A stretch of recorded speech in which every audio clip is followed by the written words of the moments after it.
Good evening and welcome to the St Albans Indoor Sports Complex in downtown St Albans. Welcome to the Commonwealth Clash. I'm Michael Chavello, ringside with my verbal sparring partner, the Australian Cruiserweight Muay Thai champion, Mark the Hammer Castanini. Well folks, Ultimate Promotions, John Sheeter and Paul DeMacaulay have planned an absolute crackerjack show for you tonight, capped off by the main event for the Commonwealth title between the Great White Shark, Jenk Behic, and the Terror, Tetoros. Let's go to all the action of our first bout between Quentin Hinrich and Roy Lansang.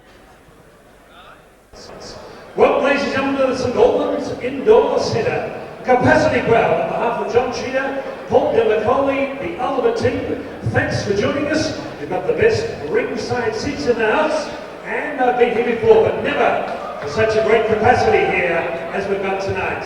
We thank all our corporate sponsors for supporting Ultimate Kickboxing. Ladies and gentlemen, our opening bout is scheduled for 3 rounds. It's in the light welterweight division. It's sponsored by Kruger Transport Truck and Bras and Deer Park Motor Wreckers. We thank our corporate sponsors for the opening bout of the light welterweight division. Would you welcome on my left, occupying, thank you Angela, the blue corner, making his debut. He's of mature years and he fights out of Glen Huntley by the Mourad Martial Arts Gym with his mentor, the chief mentor, Nick Thunderkick Tetoros, getting 63.7 kilograms. A warm welcome, wearing Muay Thai trunks with Thunderkick on the front, purple and white, Roy Lansang. Roy Lansang. And across the ring, in the red corner, Gordon Dawson, assisting John Sheeter, part of the Ultimate Sunshine Police Youth Gymnasium.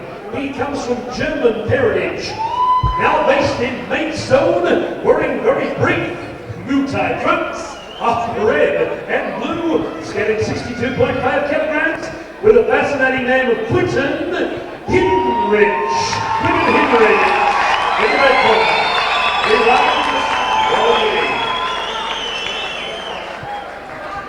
Good evening folks and welcome to the St Albans Indoor Sports Centre in downtown St Albans. Welcome to the Kickboxing Commonwealth Clash. I'm Michael Chavello, ringside with my verbal sparring partner, the Australian Cruiserweight champion, Mark the Hammer Castanini, in our first fight of the night between Quentin Rich out of the red corner and Roy Lansang out of the blue corner. We're ready to rock and roll in the first round of action between Quentin Hinrich and Roy Lansang. And Quentin Hinrich with quite a height and reach advantage over Roy. Your third man in centre ring, referee Warren McGee. Quentin lining up with some big front kicks off the left leg early on. And he can expect some big kicks from Roy Lansang. He's got none other than Thunderkick Nick Talakouris in his corner. And Quentin Hinrich coming from those famous Western stables of Johnny Sheeter, the best in the West. Just flicking up that left-legged front kick again. Trying to take off Lansang's head there with a big right round kick. Didn't quite find the mark. And Quentin Hinrich going to work earlier on with those kicks, keeping them nice and high and causing plenty of headaches early on for Roy Lansang. Trying to line him up with a big right hand. There it is, backs him into the neutral corner, catches him with the left, and Roy takes a tumble to the canvas. Well, it's only a slip there by Roy Lansang, but Quentin Hinrich really on fire in this, the first round. Big front kick off the left leg again. Trying to come in with the big right hand again, came close but no cigar for Quentin Hinrich. Roy Lansang perhaps a little overawed by the power of the kicks of Quentin Hinrich at the moment in the first round.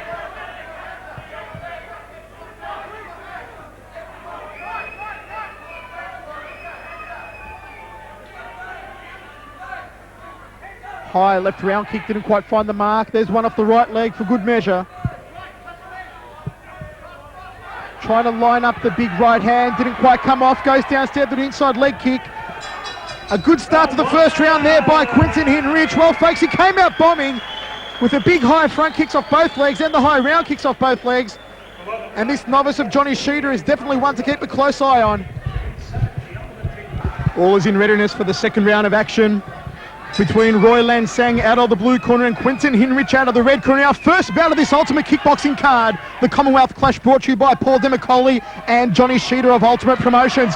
And it's Quentin Hinrich going bonging again with the big right hand, trying to plant it flush on the kisser of Roy Lansang, but he hasn't yet found the mark.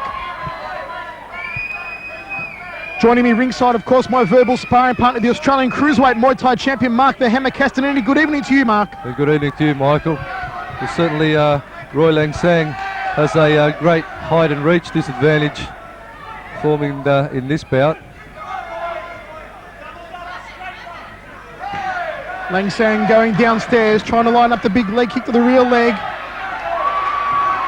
Thundering overhand right, it was there by Quentin Hinrich. Came close, but no cigar for the big man. And just fires out that front kick off the left leg. Sent Lansang falling backwards. He's been looking for that one all fight so far, and that time he found the mark. A slapping leg kick by Quentin Hinrich.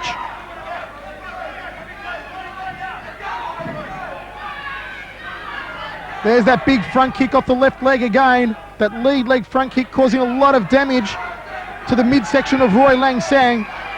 And there it is again, and sends Roy flying into the blue corner, just losing his footing. We're certainly switched on with that front kick, Michael. He's got his timing working really well. Quentin just probing with the left, coming to follow through with a big overhand right. There it is. Chops downstairs to the lead leg of Lansang. Well, Quentin Hinrich has opened up like a house on fire again. Just checks the leg kick, moves in with the left hand, tries to sting him with the overhand right. And Lansang has been on the receiving end of some punishment so far.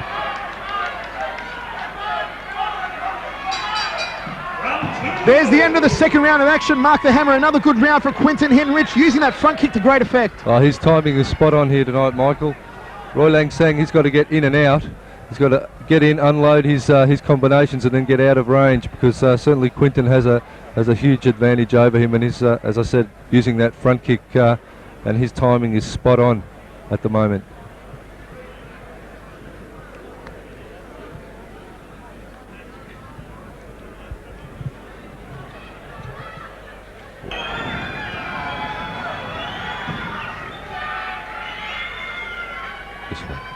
We're ready to rumble in the third and final round of action. Referee Warren McGee gets us underway, and straight away Quentin Hinrich coming in with the big front kick again off the lead leg. It's been his most potent weapon so far, and one that Roy Lansang hasn't been able to come to terms with. The thumping overhand right didn't find the target. Well, Roy's really got to parry that front kick out and then quickly counter, Michael, because what he's doing is he's letting Quentin get in and unload with that kick.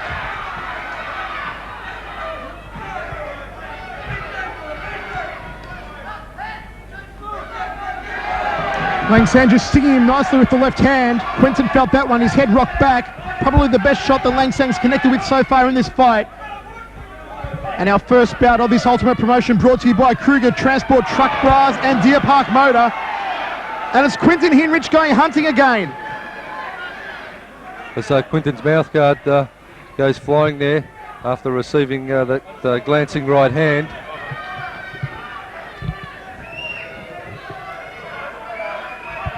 But at this stage, it's all Quentin Hinrich. Oh, the thumping overhand right there by Quentin Hinrich came close, but no cigar. Lansang forced to cover up now over against the ropes. Both men trading some leather upstairs. There's the firing left round kick, and another one there by Hinrich. He's been on absolute fire for 2.5 rounds so far, Quentin Hinrich.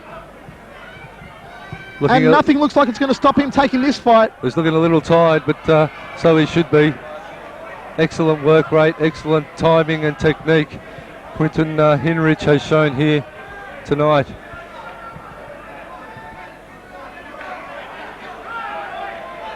Referee Warren McGee gets us underway again. The third and final round of action brought to you by Ultimate Promotions. It's Hinrich going headhunting yet again. Roy Lansang, what a valiant effort from him. Greatly undermanned in the height and reach department, but still trying his best. That mouth guard's gone flying once again. Very impressive indeed, this man Quentin Hinrich. There's the end of the third and final round of action.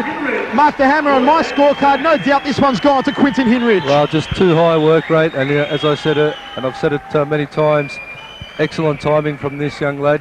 Prepared very well by Johnny Sheeter.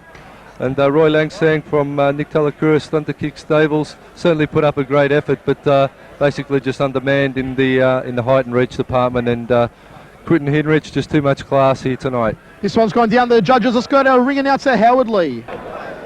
Ladies and gentlemen, after 3 rounds of kickboxing in the light welterweight division, the winner by unanimous points comes from the red corner. Well, there you have it, Hammer. Quentin Hinrich taking the first fight of the night of this Ultimate Kickboxing Promotions by unanimous decision. In my card, there was never any doubt about it. Next one. Johnny,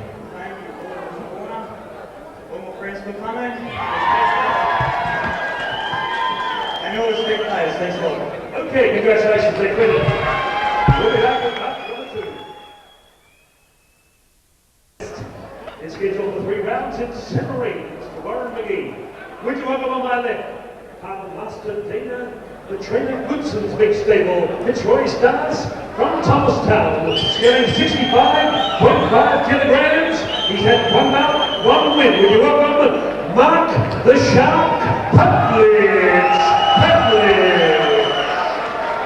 Across the ring with Jamal Hassan Academy, with Assantecan, Claudio Ferrante assisting Jamal. He's had also 1 bout, 1 big win at Parkville Receptions. 19 years of age from Broadellers, wearing red flaps with bright trim, Hussein Mourad. Warren McGee.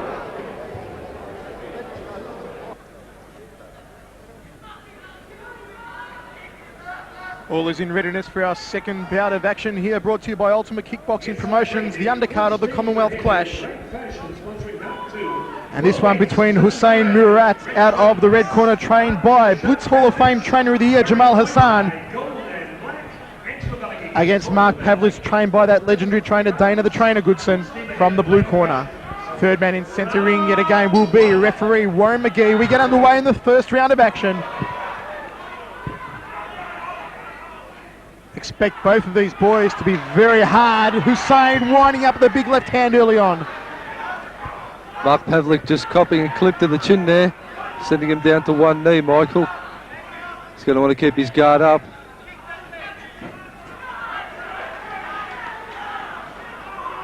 Two very tough young customers. Hussein just burying in with those fists. Pavlic trying to connect with the right uppercut. Gets stung with the right hand.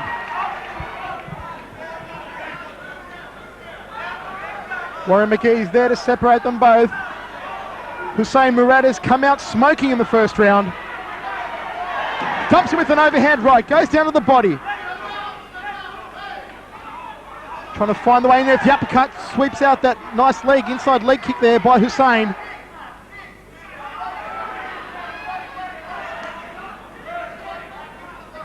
Well, Hussein Mourad, Mark, showing early on, he's definitely a mover and a groover in the hands department. Well, Michael, certainly neither of these guys know how to take a step backwards. They're just boring in, and it's full steam ahead. Nice right hand it was there by Pavlic that found the mark. Now it's Pavlic going on fire. He's gone headhunting here in the first round.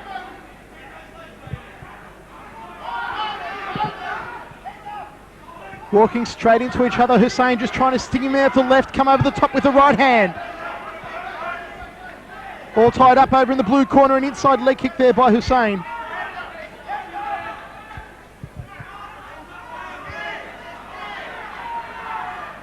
There's the inside leg kick again by the Jamal Hassan warrior, Hussein Mourad. They came out absolutely smoking at the beginning of the round.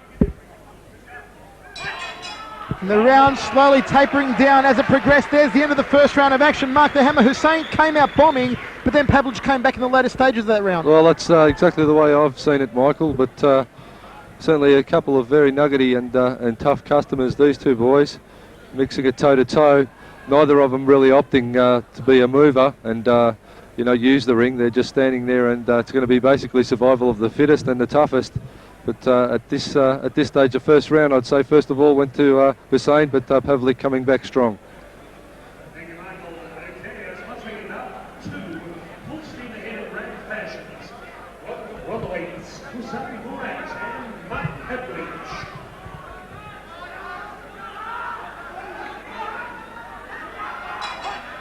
Let's get it on in the second round of action, brought to you by Ultimate Kickboxing Promotions, the team of Johnny Sheeter and Paul Demacoli. What a great job they've done here tonight, Michael, this capacity crowd.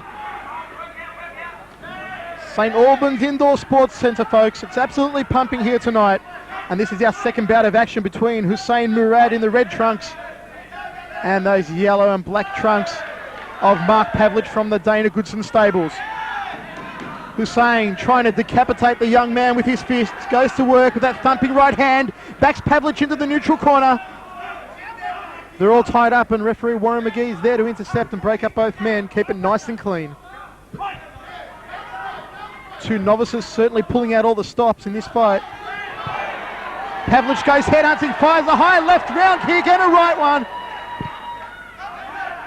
Hussein connects with the left hand, goes for that sweeping inside leg kick, stings out the left again. Pavlic headhunting now. Oh, he connected there with the right hand. Certainly Pavlic throwing more kicks, and they're going to score him highly. At this rate, he's had a great comeback, but the Hussein is certainly on line with those big head punches, Michael. Hussein showing some very good boxing skills, good straight punching for a novice. Stings him again with the left and the right hand. Over in the red corner, he's got Pavlic wobbled. Pavlic comes back with the right uppercut, fires out the right round kick, and the crowd really loved that one. Strange to see a fighter from Jamal Hassan's stables not throwing many kicks, as Hussein Mourad mostly going for the hands at the moment.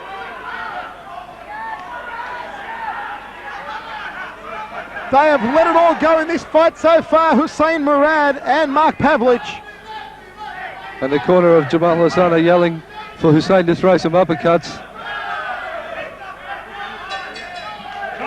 End of the second round of action between Hussein Mourad and Mark Pavlic. Mark the Hammer. A good round there by both men. As you said, though, those kicks of Mark Pavlic could be scoring high for him. I'd have to say in that round, Michael, I'd have to give that slightly to Pavlic, because he certainly worked those legs well with the good switch-up roundhouse kicks to the head of Hussein.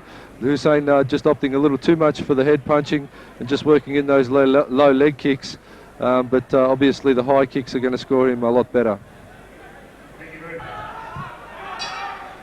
Let's get it on in the third and final round of action. Hussein Mourad out of the red corner and Mark Pavlic out of the blue corner. This fight brought to you by Full Steam Ahead and Rag Fashions and Ultimate Kickboxing Promotions. Nice right uppercut it was there by Mourad. Pavlic just fires the round kick off the right leg. Mourad goes headhunting, back him over into the neutral corner. He's trying to take Pavlic's head off. Pavlic has just got to keep his guard up, just opening his legs a little too wide, his arms a little too wide, and letting Hussein get those straight punches in. Hussein has connected with some vicious blows upstairs throughout this entire fight. Pavlic has been busier in the kicking department, but now starts to trade some leather upstairs. Hussein backs him into the red corner, fires the big right hand, it came close, but no cigar. Pavlic turns him around. These two novices pulling out all the stops. Nice front kick to the face there by Hussein, one to the sternum. Gets it with the left hand, then followed by the right. Pavlic is tiring towards the end of this fight, fires out the front kick off the left leg. A sweeping inside leg kick by Pavlic really found the mark. Both men sustaining a lot of punishment upstairs and downstairs. Inside leg kick by Hussein. The defences of Mark Pavlic have been wobbled. Hussein finding his way through for left and right hand combinations. Inside leg kick by Hussein.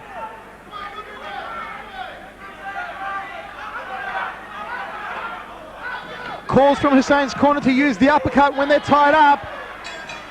And there's the end of the third and final round of action. Mark the hammer, I'll tell you what a great fight for two novices.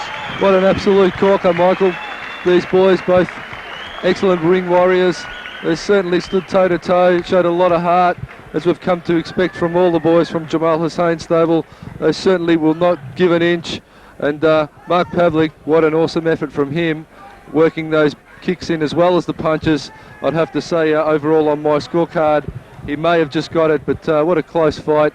Absolute heart from both of these guys. I take my hat off to both of them. Excellent effort. Well, this one's gone down to the judge's decision, and we'll go across to our ring announcer Howard Lee for all the details. Well, ladies and gentlemen, after 3 rounds of kickboxing, we have the judges are in unanimity. It is a drawn contest. Okay, a tie. Hussein Mourad and Mark Pavlic. The drawn contest.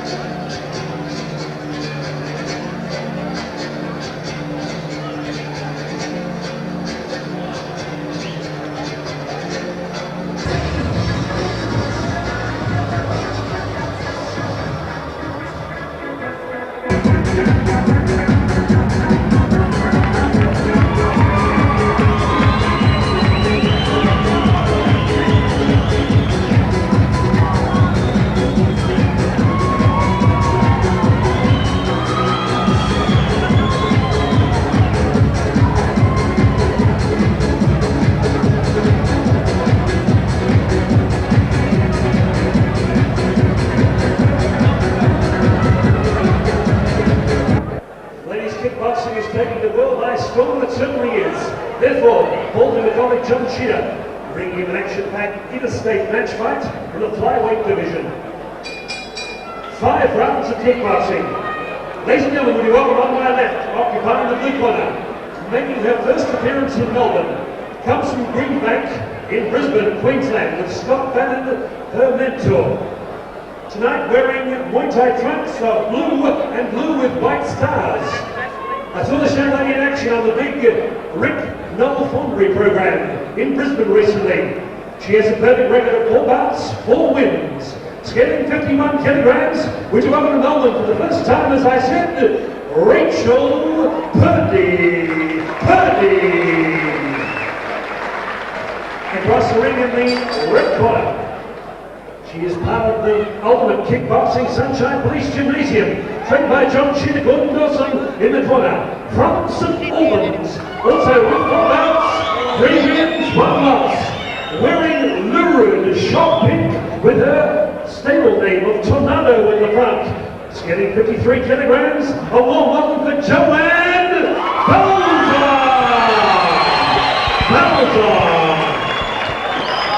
Your judges at ringside are Mark Corey, Carl Jenkins and Warren McGee. Incinerating a man who's travelled the world, Temashara world champion Bruce Haynes. Bruce, it's your call. 5 rounds of ladies kickboxing. Well, ladies, I'll explain the rules to you. I want you to make my rules at all times. Come out and touch gloves on this round, and touch gloves on the last round. If you want to play this round rules, we both know you go back to your corners.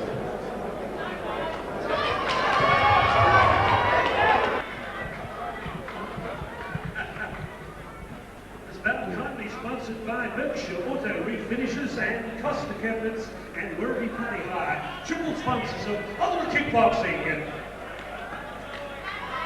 Round 1. Well, as Howard just said, we're in for something special. Our female bout between Joanne the Tornado Falzon out of the red corner and all the way from Queensland, Rachel Purdy out of the blue corner.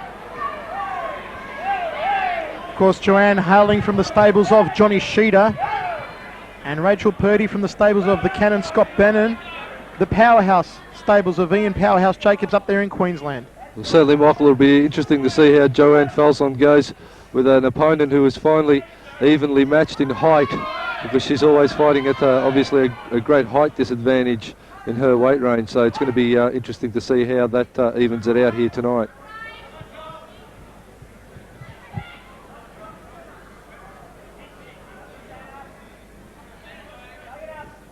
Front kick to the face there by Rachel. Well clear of the target, and they tie up and start to trade the knees yet again in the first round of action. certainly Rachel Purdy from Queensland. They are well schooled in the art of grappling and kneeing up there, so it's going to be interesting to see if that prevails and gives her any advantage in this bout. Well, we've seen Joanne Falzon on quite a number of the Ultimate promotions. A good, hard, nuggety little fighter she is. And this should be an excellent test for her here tonight. This fight brought to you by Berkshire Auto Refurnishers, Costa Cabinets and Werribee Party Hire.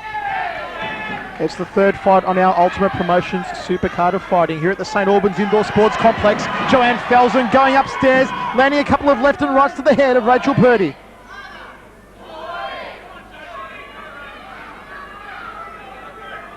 It's been quite a while, hasn't it, Mark, since we've seen a women's knee fight? Certainly has been, Michael, but you can bet that these two ladies are going to give it their all. Just tying up in the centre of the ring again. End of the first round of action. A good even round there by both women, Mark. A great even round. Joanne Tornado Falzon, I'd say, worked some great hand combinations in there. Rachel Purdy also got in some good knee and clinching, but overall a good even round. Referee Bruce Haynes gets us underway in the second round of action between Joanne Falzon with those glittering maroon trunks and Rachel Purdy out of the blue corner. They tie up straight away. Awesome to see the women in a Muay Thai fight.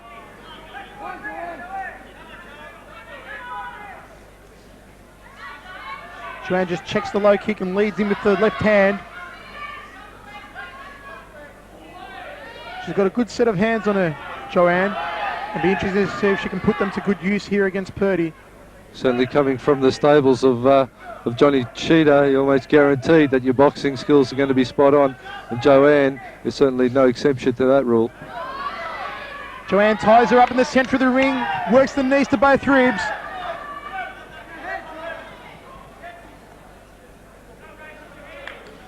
Purdy may be a little overwhelmed on that occasion there by those couple of knees. But the Queenslander looks like she's here for the long haul.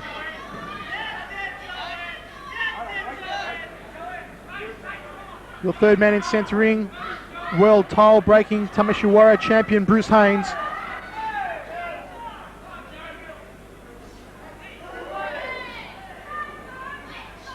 And the St Albans Indoor Sports Centre in anticipation of a great night. The main event later on, of course, for the Commonwealth title. A spinning one there by Joanne Falzon. Didn't quite connect over in the neutral corner. But our main event will be between the Great White Shark, Jenk Behic, and the Terror Nick Tetoros coming on later on in the night. But at the moment, it's a thunderous Joanne Falzon looking very confident against Queensland's Rachel Purdy.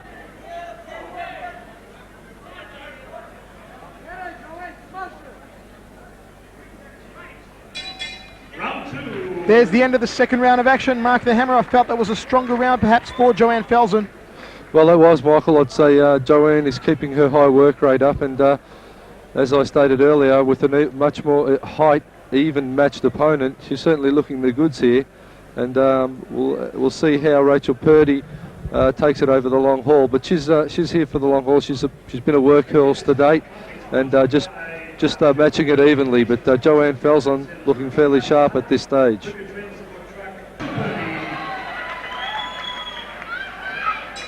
Third round of action between Joanne Falzon and Rachel Purdy. Joanne comes out bombing with the right hand. Went for the dummy leg kick, then the right hand. Didn't quite find the mark. Immediately ties Rachel up and forces her over towards the ropes. Both these girls are locking up their hips a little too close to work any straight up effective knees. They've got to just angle their hips back a little and get those straight knees into the midsection. Joanne just throwing Rachel to the canvas on that occasion. Moves in and ties Rachel up again, delivers a crushing knee to the left and then the right ribs of Rachel Purdy.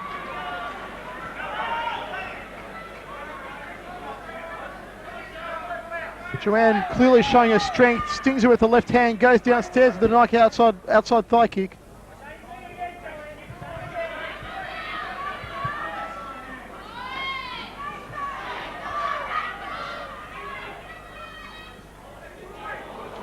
The two women tying up. Just a blow to the groin there of Rachel Purdy. Looks in a spot of bother at the moment there, Mark. Yeah, she's just taken a fairly painful knee to the inside thigh groin area. And Dr. Peter Lewis will just evaluate the situation and see if she can continue. But at this stage, she just looks in a fair amount of bother. Well, it doesn't look too good here for Rachel Purdy. She looks in a lot of anguish. Of course, it's always painful when you get struck anywhere near that pelvis bone or lower groin area. It can certainly cause some fairly crippling pain. Well, hopefully Rachel will be okay to continue. It'd be a shame if she was not okay to go on. Well, it's a courageous Rachel Purdy that steps back into the ring against Joanne Falzon, and both women trading plenty of leather as they recommence this bout. Rachel come out full of aggression. Rachel Purdy not happy about the strike to the groin area.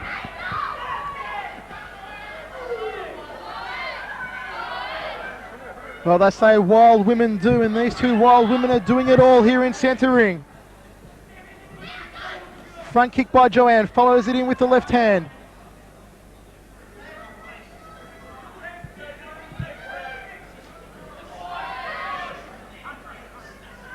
Falzon just burying in, spinning back fist, didn't quite come off.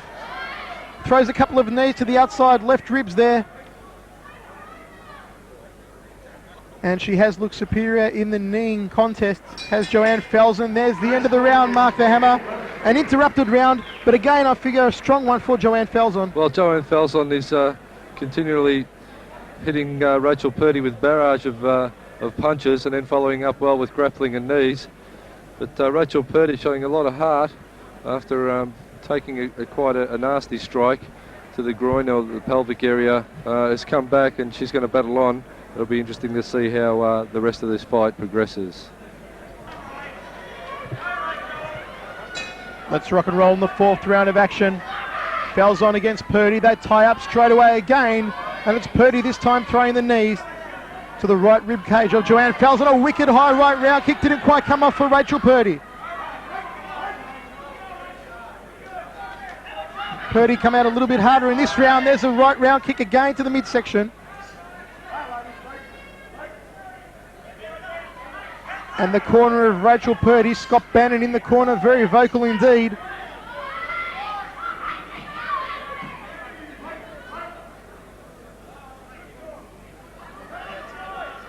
As we said earlier on, it's not often we see women's Muay Thai contest, and it's good to see one here tonight, brought to you by Ultimate Promotions.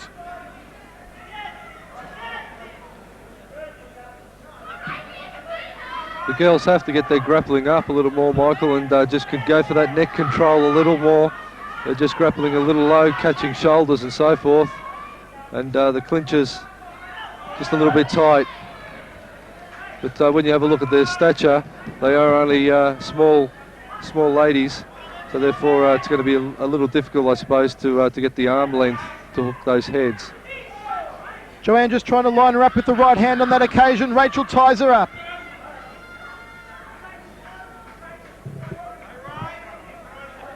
Been a good clean fight so far. Nice outside leg kick it was there by Joanne. Rachel ties her up, tries to drill in the right uppercut. Just backs Joanne into the red corner, and referee Bruce Haynes is there to keep it nice and clean.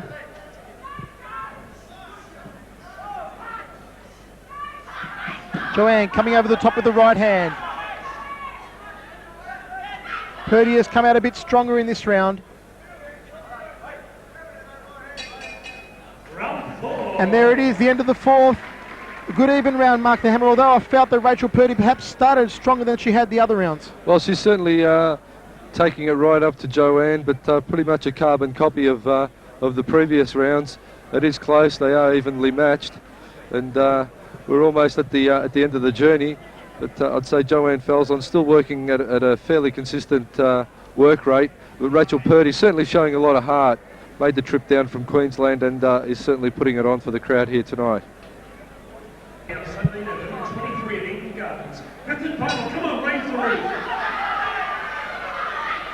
We're getting it on in the 5th and final round of action. These two girls have come out smoking.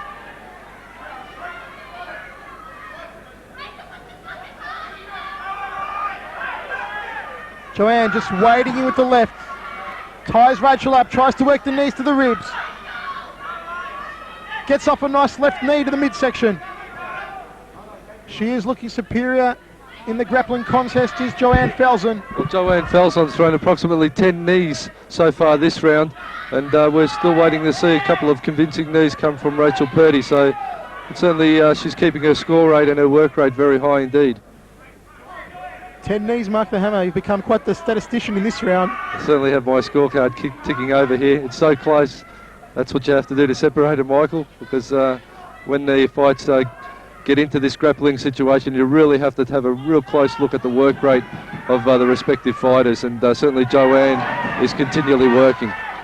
Comments from the Australian Cruiserweight Muay Thai champion Mark the Hammer Castanini ringside with Michael Chavella. You're seeing Women's Muay Thai contest brought to you by Ultimate Kickboxing Promotions.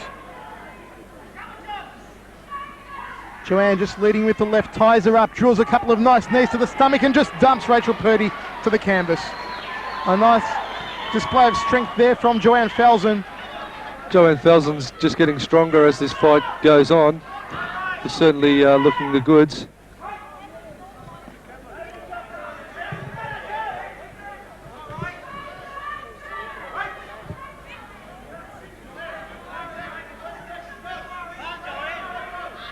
Falzon showing she's got some left in reserve, tries for that right spinning back fist, the spinning elbow, spinning back fist it was, but didn't quite find the mark.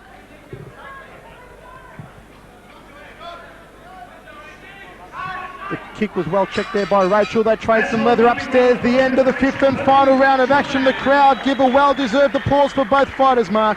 That was a good, even Muay Thai contest. Excellent battle between these two ladies, and certainly you've got to take your hats off to them. The work rate was there, the heart was there, and they just didn't stop the whole time. But Joanne Falzon, she's just got better as time has gone on, and with an evenly matched opponent in height, she has certainly shown the goods here tonight, and the Thai rules certainly did not do her any harm either. But it's going to go to the judges, but on my score at least anyway, I'd have to say Joanne Falzon certainly doing it with a higher work rate and the greater technique should technically take this win to the red corner and another one to the Johnny Sheeter stable here tonight.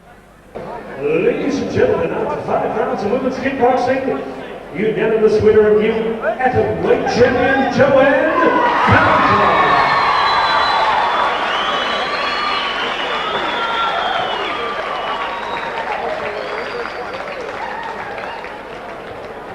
Yes, moving around Joanne's waist. We're going to talk to Rachel Purdy in just a moment. Face the camera, Joe, and look around towards Tom over there.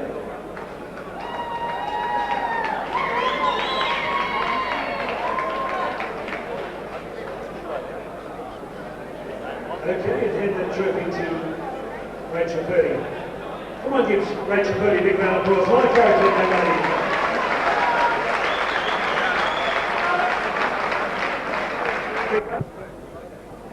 Welcome, 7 times world champions. Like my friend John, all hard work brings me. My parents are supporting me, my brother, everyone at the team, Laura, Jenk, James, are with me. Elaine, with me as well. I don't know everybody else, I guess. I'd like to thank Black and Blue for making my short at much notice. And my friend. And I just wish all the luck to Jenk. We've had 2 so far, we have the rest to come. Okay, the tornado, Joanne Falzon.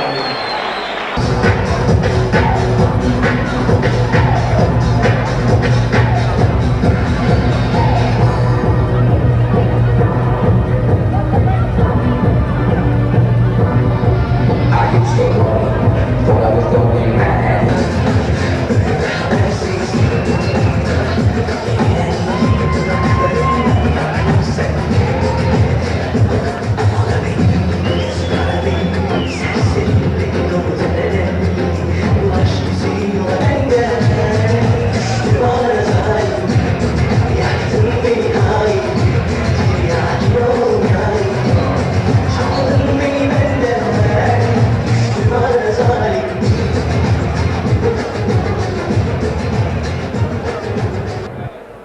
you welcome on my left. With Tony Barrett assisting Gordon Dawson. He's 23 years of age. He comes in the center ring with a record of 14 bouts, 10 wins, 4 losses. 23 years of age, wearing Muay Thai trunks with Joe Colby in the corner. Red and gold, would you welcome the Kamikaze Kid, Sato Hamazaki.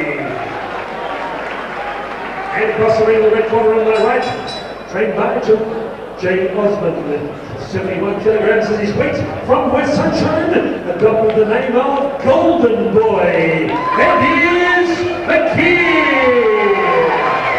4 rounds, Hussein.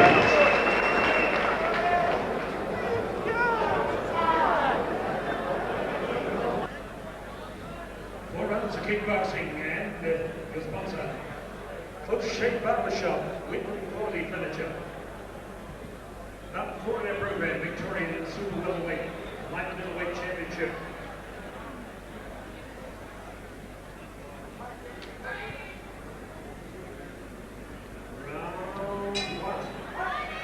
We get underway in the 4th fight of the night between the Golden Boy Ediz Bekir out of the red corner in those glittering golden trunks up against Sato Hamazaki, the Kamikaze Kid, out of the blue corner.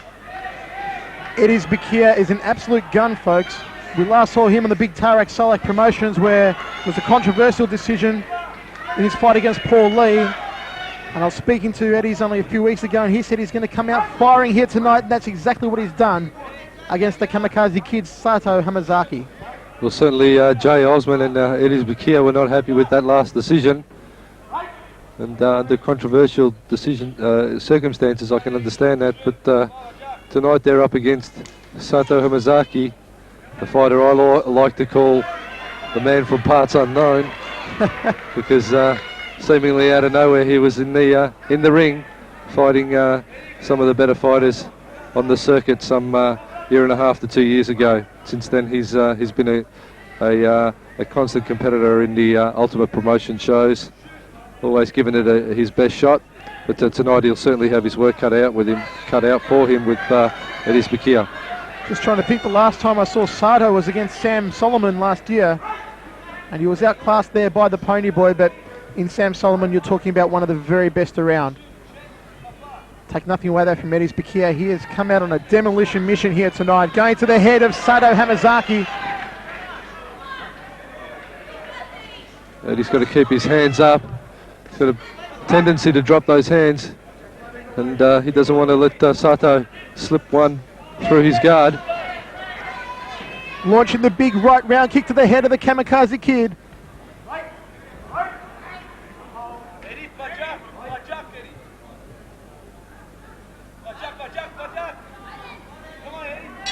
Bekir maybe just probing with their left hand. The end of the first round of action. Bekir stamping his authority with some good early power displays in that round, Mark. Well, it certainly did, Michael, but Sato's got to keep his head up. He's just dropping his head to the point where he's putting himself in danger. He's got to try and stay upright, keep his guard up. Ediz Bekir, in turn, has to keep his guard up and make sure he doesn't get hit by something that Sato might throw wildly while he's either weaving or slipping some of Edi's punches. But at this stage, Edi's slightly ahead.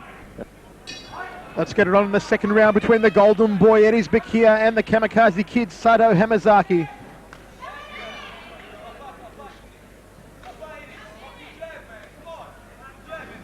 And since we last saw him, Hamazaki might have added a few more tattoos to his back.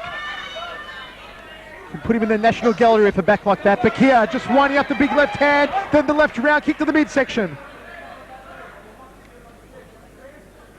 Certainly Sato Hamazaki, a very unorthodox fighter and unpredictable.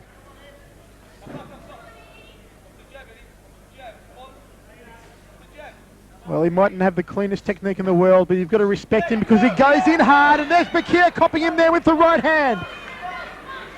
Moves in for the kill, lines up the big left round kick. He's got Hamazaki in a world of hurt at the moment.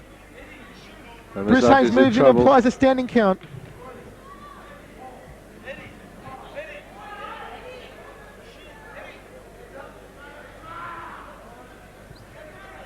Sato Hamazaki has been rocked in this second round. Bekir wants a knockout. fires in with the right hand. There it is again, stinging him in the centre of the ring. You can feel this one, folks. It might not go the distance because the Golden Boy is on a demolition mission in the second round of action. Jay Osman just yelling to Ediz Bekir to come straight up the middle. And that's probably a good order of the day for Ediz.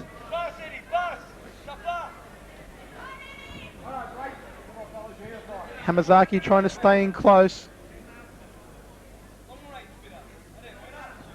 Bekir just wanting to measure him, drills in the right uppercut. There's the high left round kick. It hasn't been a night of big kickers so far. We could see that all change here with Ediz Bekir, but Ediz cops a nice left hand to the jaw. His head rocked back. Sato got some of his own back for a moment, but it seemed to infuriate the Golden Boy at the end of the second round of action. A good cracker of a round again, Mark the Hammer. Well, that's exactly what I spoke of earlier with Ediz Bekir. He's got to keep his guard up because he can get caught by something wild from the boy from parts unknown, Sato Hamazaki. But certainly Hamazaki getting the count in that round. Ediz Bekir stamping his authority and progressing from there. But interesting to see that. I think Eddie's looking just a little flat tonight. This the second round. He just seems to be a little slower than what he usually is. He's usually very explosive, but just sitting back tonight and having a look at Sato and just pacing himself. Let's get it on in the third round of action. The Golden Boy Ediz Bekir against the myth, the Kamikaze Kid, Sato Hamazaki. Bekir wastes no time, backing him against the ropes, launching that right hand. Bekir wants a knockout. Kamikaze Kid just connecting there with a right hand of his own. Bekir has to keep his guard nice and tight. Yes, the Kamikaze one might telegraph a lot of his punches, but if he finds his way through, it could be a good night, Irene, for Ediz Bekir.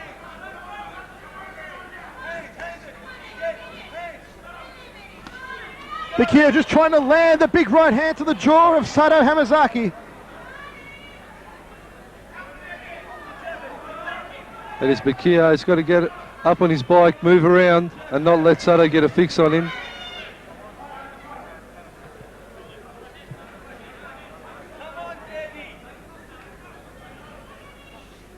Bekir just holding back, moves in with the right hand.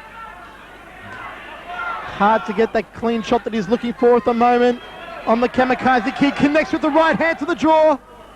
Referee Bruce Haynes moves in and he'll apply another standing count to the Kamikaze. Well, Sato took a nice right hand, smack bang on the kisser. He felt that one. Charges out of his corner. Come on, Eddie. On your toes, on your toes. Move around. Come on. Move around. Move around up the jab. Come on, hands up. Hands up. Just stings Kamikaze there with the left hand.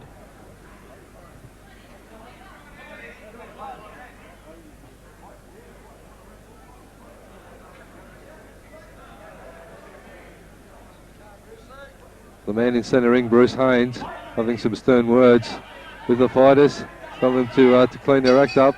Well, there'll be no messing around when big Bruce Haynes is in charge of the action. The end of the third round there, Mark the Hammer. Both men letting fly for a lot of powerful arsenal, but neither of them really finding the mark cleanly. Well, what can I say, Michael? Certainly Ediz Bekir getting another count on Sato Hamazaki, and I'd say that's pretty much sums it up for this fight. Sato, since been doing some work with Tony Marikel, is looking a little tidier, but probably tonight still no match for Ediz Bekir at this stage. Fourth round of action between the Kamikaze Kids, Sato Hamazaki, and the Golden Boy Ediz Bekir. Brought to you by Johnny Sheeter and Paul Demicoli of Ultimate Promotions.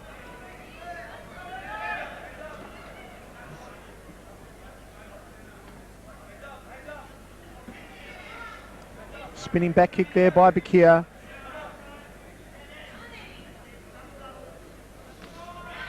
Connects with a nice leg kick to that outside left thigh of the Kamikaze Kid. Oh, thumping right hand there by Ediz Bekir. Just not enough mustard behind it to put the Kamikaze down. And that'll take the starch right out of Sato Hamazaki.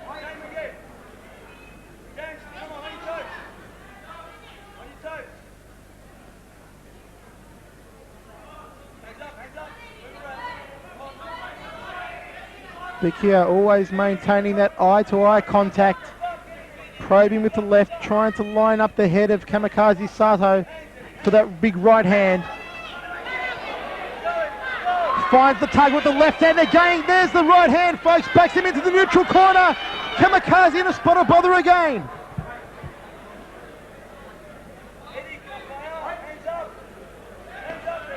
Ediz Bekir is on a demolition mission. He wants to put an end to this fight before the distance. But Sato Hamazaki, well, he's taken a lot of punishment so far in the fight, and it looks like he's here for the long run. Ediz just taunting him. You want to be careful though, because out of nowhere, the man from nowhere can pull a rabbit out of the hat and knock him out. But at this stage in the fight, Ediz confident enough. There goes Sato Hamazaki down to the canvas. That was the knock that Ediz Bekir was looking for.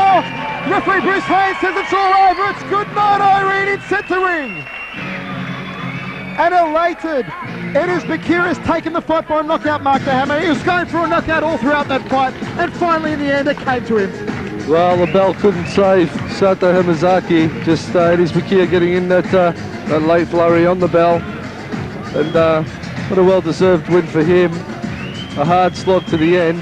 Sato Hamazaki putting up a good battle, but never really a match for Ediz Bekir here. Ladies and gentlemen, as the bell tolls for the end of the fourth round, referee Bruce Haynes intervened, and the winner by knockout, the new Victorian Super Welterweight Champion, the Golden Boy, Ediz Bekir.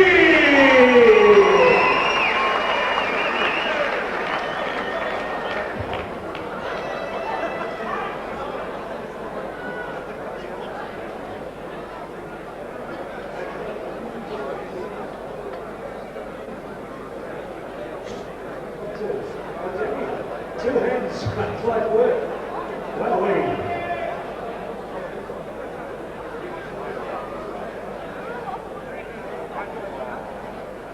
also, James Cook, good evening here, James. Thanks for joining us. 6 pink colours yesterday.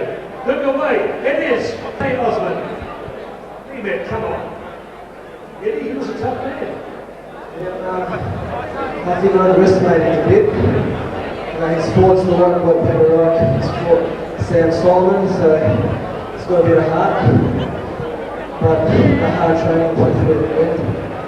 It was a hard fight. I got a bit of a second wind towards the end of the last round. But that's because I let stop the rest of the wins. I'd like to thank all my sponsors, Black and Blue Sofra, my cousin Jay, all my corner, my friends, family, girlfriend that are here tonight. This is for my dad. This is for my last fight that were ripped off. So let's make up for it. Let's sit back and enjoy us. Yeah? Well done, the Golden Boy, Ediz Bekir.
5 rounds of action. Would you welcome on my left, ladies and gentlemen, part of the Adrenaline Gymnasium in the mighty city of Warrnambool, the on-Cameron territory, from the Western District, trained by Richard Walsh, scaling 65.50 kilograms, 23 years of age. He has a record of 8 bouts, 5 wins, 3 losses. Would you welcome, wearing Muay Thai trunks of blue, gold, and red, Darren Pearce. B-A-R-C-E. Across the ring in the red corner, originally from Western Australia, with Gordon Dawson, John Sheena, and Tony Marichel, his mentors. He brings to the center ring a record of 14 bouts, 8 wins, 6 losses, making a big impression also in amateur boxing with the Victorian Amateur Boxing Association. With a record a weight of 65.5 kilograms from West Sunshine, wearing Muay Thai trunks of white, gold, red, Darren the Riddler, Reece. Great pitch call.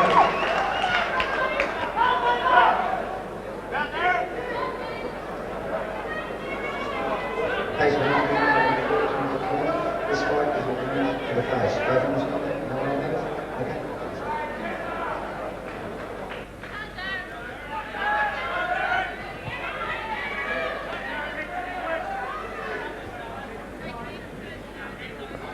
The upholsterer and Australian Trim Supplies on behalf of Paul Demacoli, John Sheena. Welcome along, ladies and gentlemen. This is bout 5.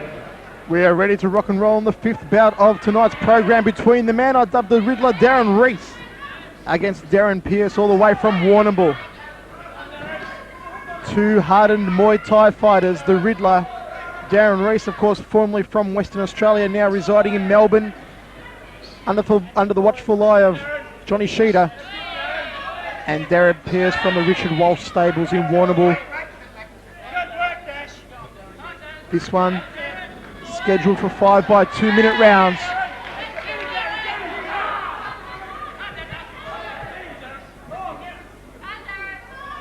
Expect a lot of grappling, expect a lot of knees to be thrown by both men. Very efficient in all aspects of Thai fighting. The Riddler just lining up a high right round kick. Moves in with the left, ties Pearce up.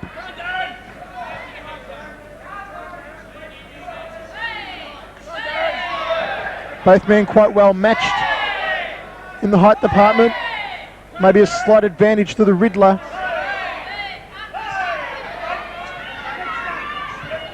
Your third man in centering, the living legend of kickboxing, Dave Hedgecock.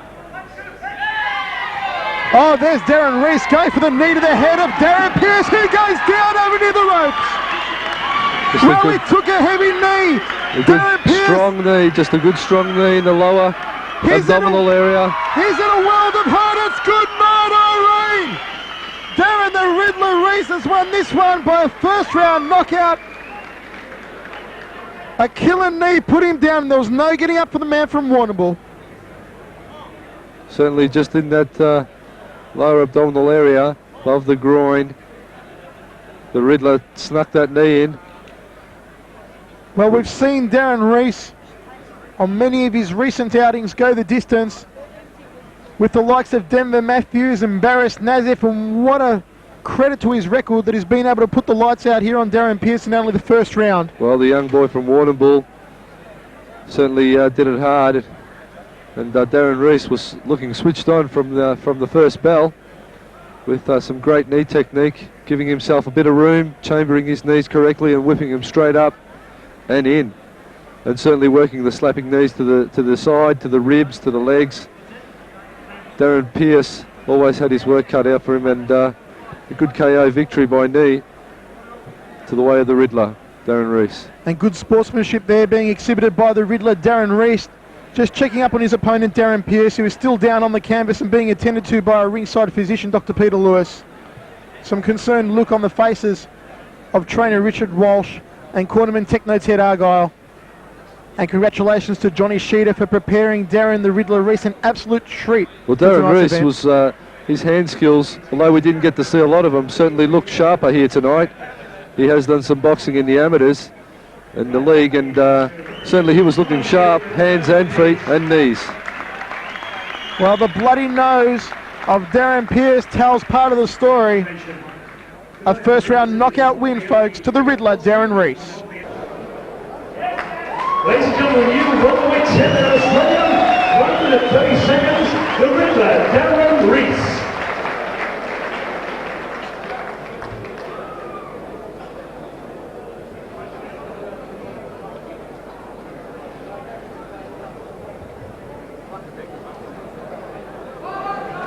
Also, welcome Machine Gun Charlie Lineage. Good evening to you, Machine Gun Australian champion.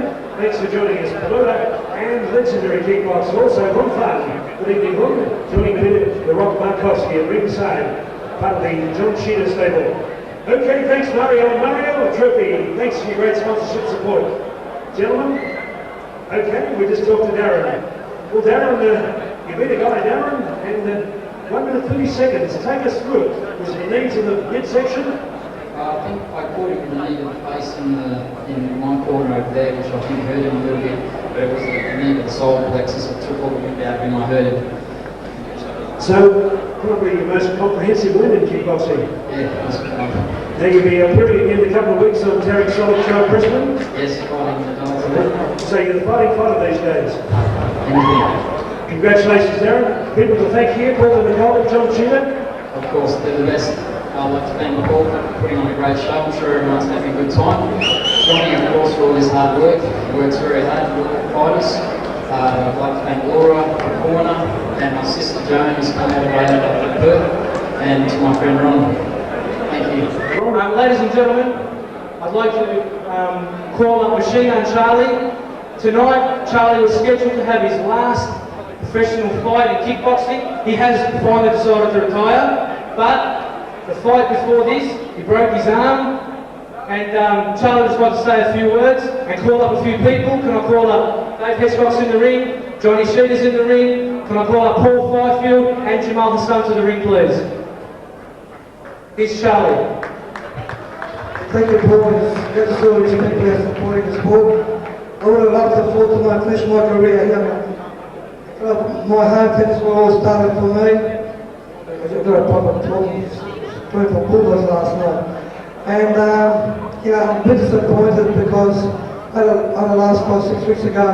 I got my arm broken in the first round. I fought 6 rounds of broken arm, and unfortunately this is what happened. But I'm very sad that I didn't finish my career where I all started in St Albans in main road. Thank you. And Yuli, yeah.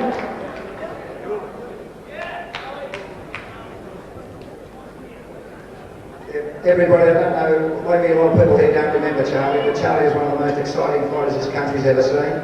He's got a heart as big as Texas, he's never said die, and so he must have been pretty crook to knock back the fight, because I know how important it was for him to go on. But you're really looking at a true champion up here in Charlie. He's got all the ingredients, and any young bloke out there takes a fair bit out of his book.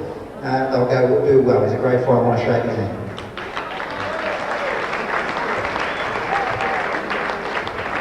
Machine Gun, when we see you back in action, you say you're going to have one more fight.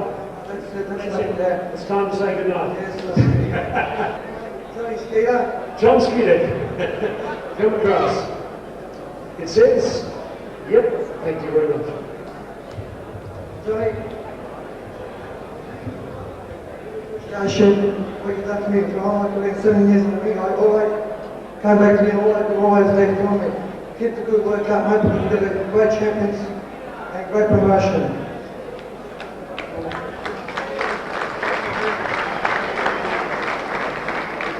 Dave Hitchcock, you were the next man I came to for 4 years, and he took me to the Australian title. When we were two Australian champions, we fought everybody.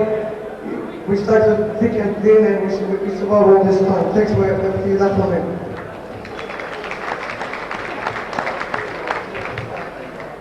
Jamal, I always thought you should be a prison officer because your clubs, your teaching method, everybody respect you, respect your fighters. You always ran business. With you also on the Australian tour, before everybody that was there. And I'll thank you for everything that you have done for me 7 years before. And Tara. Paul Caulfield. This is where it all finishes, mate. When I got out, you were definitely to help me with this new style. We got our arms broken 4 times and we try our best, but unfortunately the young guys are getting too hard and too tough to make. So I'm wishing all the best, and thanks for everything you have done since I came to you.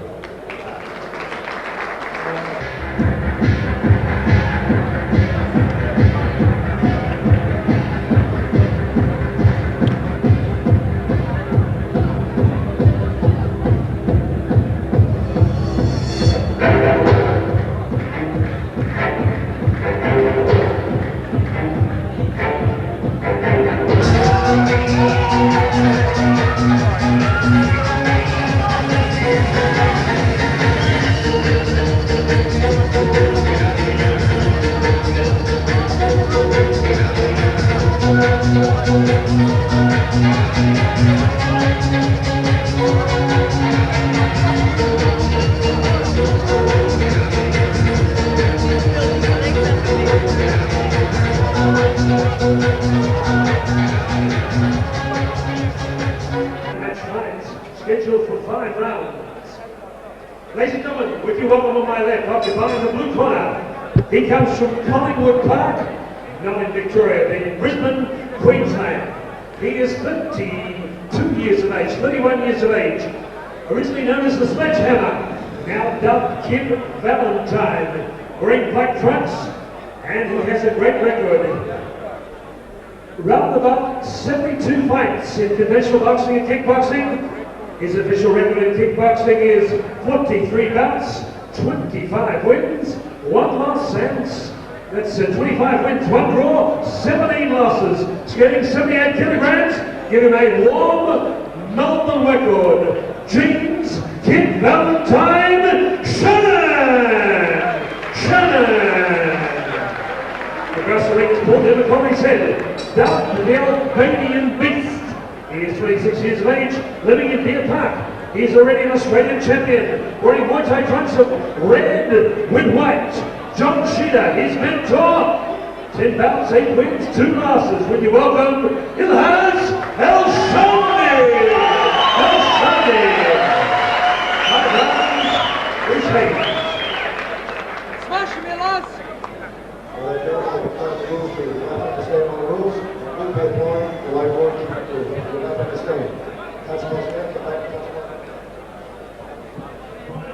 Drop him down, Ilaz. Right, Ilaz. Okay, we're going to round 1, schedule 5 rounds. Round 1. This is going to be something special indeed between the beast Ilaz Elshani and Kid Valentine Jim Shannon, all the way from Queensland. A light heavyweight contest, super middleweight contest. The human skyscraper Ilaz Elshani, what a beast of a man he is.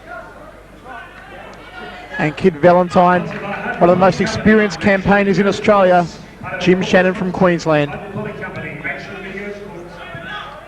Oh, there's a huge leg kick there by Elshani. His most potent weapon, folks. Well, he timed it sweet, Michael.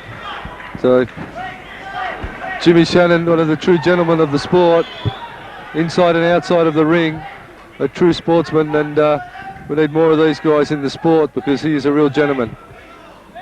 Elshani is coming off a TKO victory against South Australia's Matt Rowlands, whom he did an absolute number on. And he'll be looking for a knockout here tonight against Kid Valentine Jim Shannon.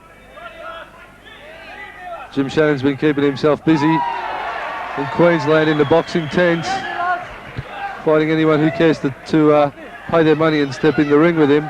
But he'll certainly have his work cut out for him here tonight against the likes of Elshani. Elshani going hunting early on with those thunderous leg kicks of his. We saw him use them to great effect against Matt Rowlands. Of course, we saw him chop down Adam McNamara last year in only 2 rounds with those leg kicks. Perhaps the hardest kicks of anyone in the sport at the moment. Shannon winds up a high left round kick to the head of the human skyscraper, Ilaz Elshani.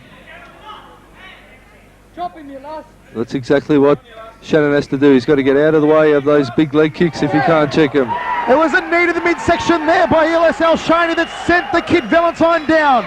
The end of the first round of action. The bell has sounded the end of the round.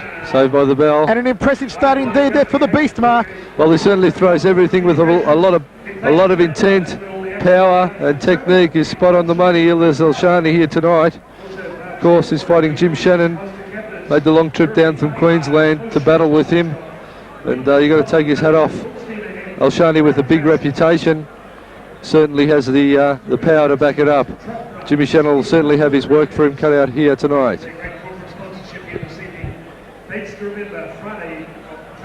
Round 2. Let's rock and roll in the second round of action between the Beast, Ilaz Elshani, and Kid Valentine, Jimmy Shannon, all the way from Queensland, and the Beast going to work downstairs with those leg kicks again. Well, the last time Elshani fought a southpaw, as is Jimmy Shannon, was when he battled, of course, with... The last time when he fought Tibor Vermes? Tibor Vermes, of course, Michael. Just testing your knowledge there. I'm Great on the front ball, kick don't there you from worry about that Elshani. one, Hammer, and there's the front kick to the face off the left leg by the Beast, Ilaz Elshani. He goes downstairs, another chopping leg kick. That'll take the starch right out of Kid Valentine, you can bet on it. Elshani getting that knee up to the head.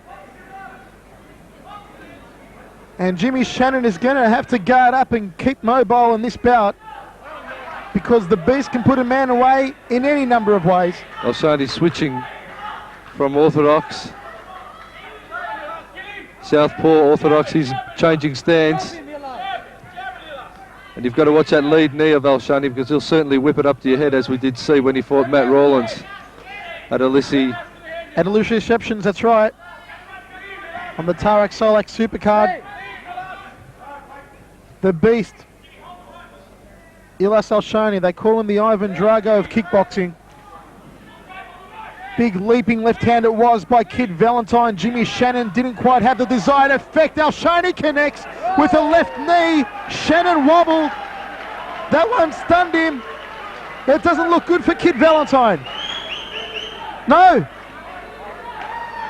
Well, the It's all referee has over. called It's it good off. night, Irene again, folks. The Beast, Ilaz Elshani has won it.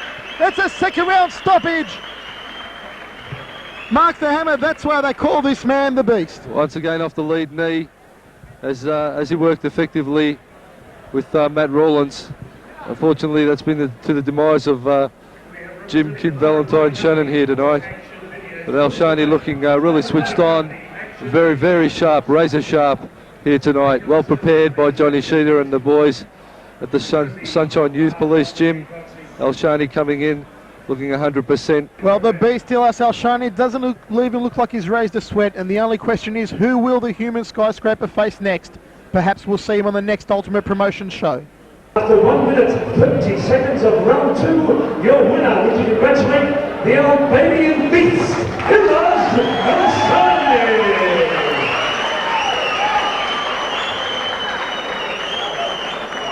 1 minute 30 seconds. And come on, be magnanimous and give Jim Kid Valentine Shannon from Collingwood Park in Brisbane a big round of applause. Then I'll give the veteran of the week, Jim Shannon. Well done. Thank you, Stephen Purdy. Well, what was the, take us through it. What was it, the Beast? Did you catch him with the head with a nasty one? Well, I didn't want to give it the power half the I think you're a calm man, really, because last time I saw you on the Tarik.sola program, Matt Rollins and South Australia, you were kind to him too. But you've got to get this done, haven't you? I'm very tall, that's right. Hard and high. Thanks everyone for coming to support the Kickboxing show, and I'll see you next time. Okay, well done. Thank you very much.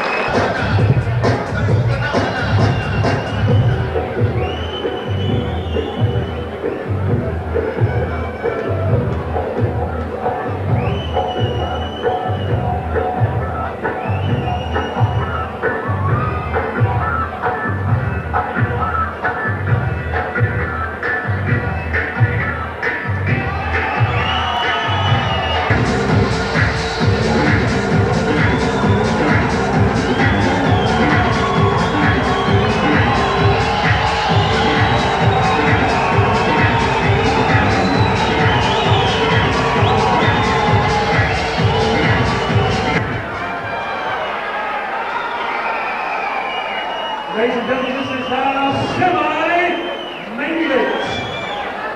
On the Frank DeBlasi, Nicole DeBlasi show of the Bull Ring. These two men were part of the super heavyweight tournament. $1,000 first prize. Also in that tournament was Dino Longo, who's here tonight. Stan the man remembers it well, the big heavyweight, super heavyweight series of the Bull Ring in Fitzroy earlier this year. Ladies and gentlemen, this bout is sponsored by one of the great corporate sponsors of Ultimate Kickboxing, One World Communications, and Gia Lee Real Estate. Great supporters of Portland and colleague John Sheeter. Our judges are Mark Curry, Bruce Haynes, and Norman Lou. Ladies and gentlemen, stepping up the super heavyweight division, dominated by men such as Evander Real Deal Holyfield, Mike Tyson, Michael Mourad, Francois Botha. Ladies and gentlemen, would you welcome over 5 rounds of boxing, occupied in the corner, with his brother Jason in the corner. The winner of the super heavyweight series of the Bull Ring, now based in Wagga, New South Wales. He brings in the center ring a record of 5 bouts, 4 wins. Scaling tonight, 96 kilograms. Mixing academia with kickboxing, wearing black trunks with purple. Would you welcome Damien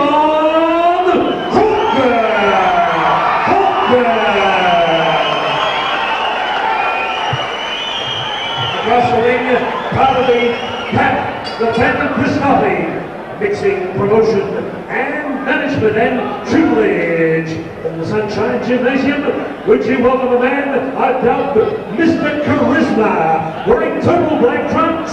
He is Australian champion with a record of 6 bouts, 4 wins, 1 draw, 1 loss. He weighed in tonight 115 kilograms. Would you welcome Chrisopoulides?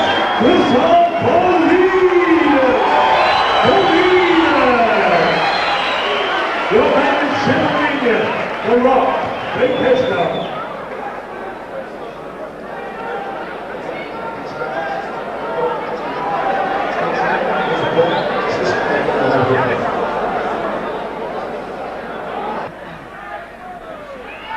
You can feel the tension in the air here.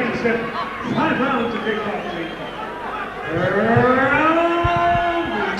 You can cut the atmosphere with a knife here at the St Albans Indoor Sports Complex. Our heavyweight, super heavyweight contest. And Chrisopoulides at 115 kilo, Damien Hawker at 96 kilo. There's more beef than a cattle ranch in here, folks. Certainly Michael Damien Hawker looking in good condition. In comparison, Chrisopoulides. Well, we last saw Hawker take the crown on the 4-man super heavyweight eliminator, promoted by classy Frank DeBlasi at the Bull Ring. Chrisopoulides coming off a first round knockout of his South Australian opponent only recently to capture the Australian title. Hawker coming over the top with some left hands to the jaw of Chrisopoulides. The show pony, the show boat, the show barge, Chrisopoulides. Good-natured young man is Chris Chrisopoulides. Likes to put on a show for the crowd. 115 kilo. Oh, he's staying there for a huge right hand, Damien Hawker. Chrisopoulides has been wobbled in the first round. But with his opponent tonight, Damien Hawker, he'll certainly have his work cut out for him. Looking in superb condition is Damien Hawker here tonight. Hawker is looking right on his game. Chrisopoulides going downstairs with those big slinging leg kicks. I've got a feeling this one here might not go the distance. Chrisopoulides' face bloodied already in the first round. Hawker just stalking him. He's actually stalking him around the ring. Took the leg kick and give one of his own back. Trading leg kicks. Trading blows upstairs. Damien Hawker going for the kill early on. It could be an early night. Chrisopoulides connects with a thumping left hand. These two animals, Chrisopoulides gives them a chance to jump up and start screaming again. The end of the first round of action, Mark the Hammer. What a ripper. What a great round. Damien Hawker just pacing himself, seeing what Chrisopoulides has to offer. Chrisopoulides with that fairly loose stance, he's going to have to tighten it up. keep his guard and his focus spot on this guy, because Damien Hawker will zero in on him like a torpedo if he doesn't. We're about to rock and roll in the second round of super heavyweight slug-a-thon action, folks. Well, Damien Hawker with his brother, a great fighter as well, Jason Hawker in the corner there. You can bet he's well prepared. Very much Thai style fighting from the Bob Jones Corporation. They like their Thai style. Chrisopoulides should take advantage of that and maybe go upstairs and try and work some punches in, because if there's going to be a weak point, that's where it may be. We are seeing action aplenty. Chrisopoulides went downstairs, hurt his leg performing that kick. Maybe limping a bit, the show vibes Chrisopoulides.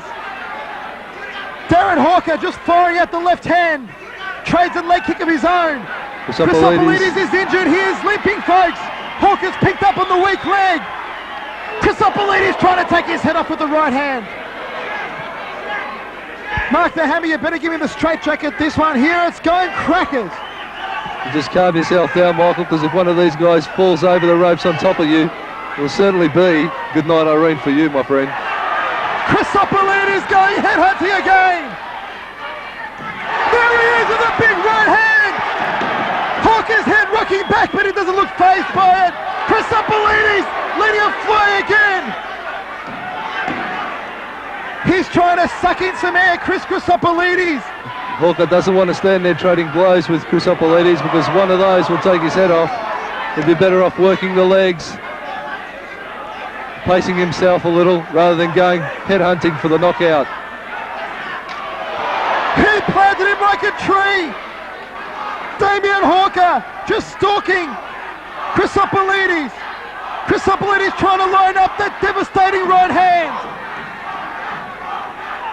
The chance of Hawker erupt. The St Albans Indoor Sports Centre has gone absolutely bananas. Has Chrisopoulides got the pepper to keep it going? He's got to keep his hands up. He's leaving his head too wide open. The end of the second round of action. Mark the hammer, Castanini, what a crackerjack fight.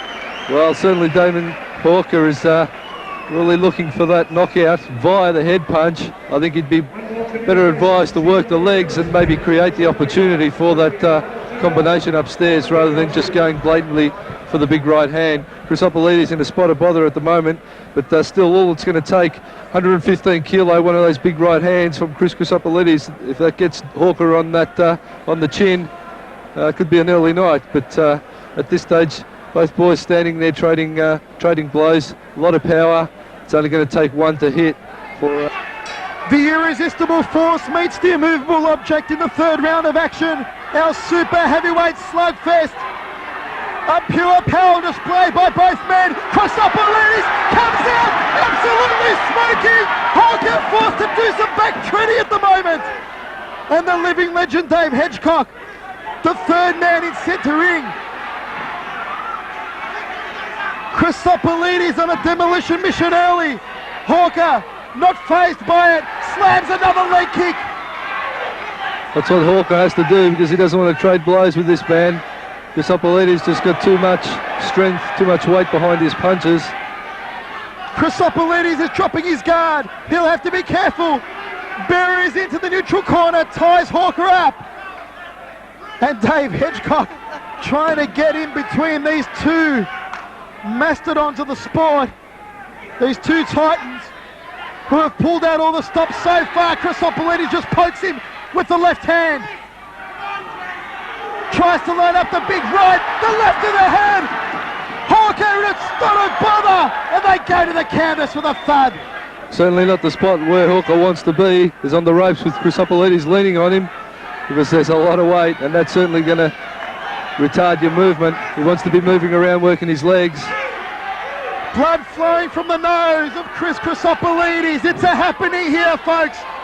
Ultimate Promotions have done it again. A super heavyweight showcase. A big rib kick there by Chrisopoulides. Hawker has to turn it on. He's starting to slow. Chrisopoulides taking more knocks to the front door. He is limping in the third round of action. Tries to line up the head of Damien Hawker with his right hand. A little bit of WWF over against the ropes. out, pulling out all the stops. It's a happening here in St Albans. We're getting it on. The end of the third round of action, Mark the Hammer. What a corker. Well, certainly Damien Hawker just slowing a little in that round.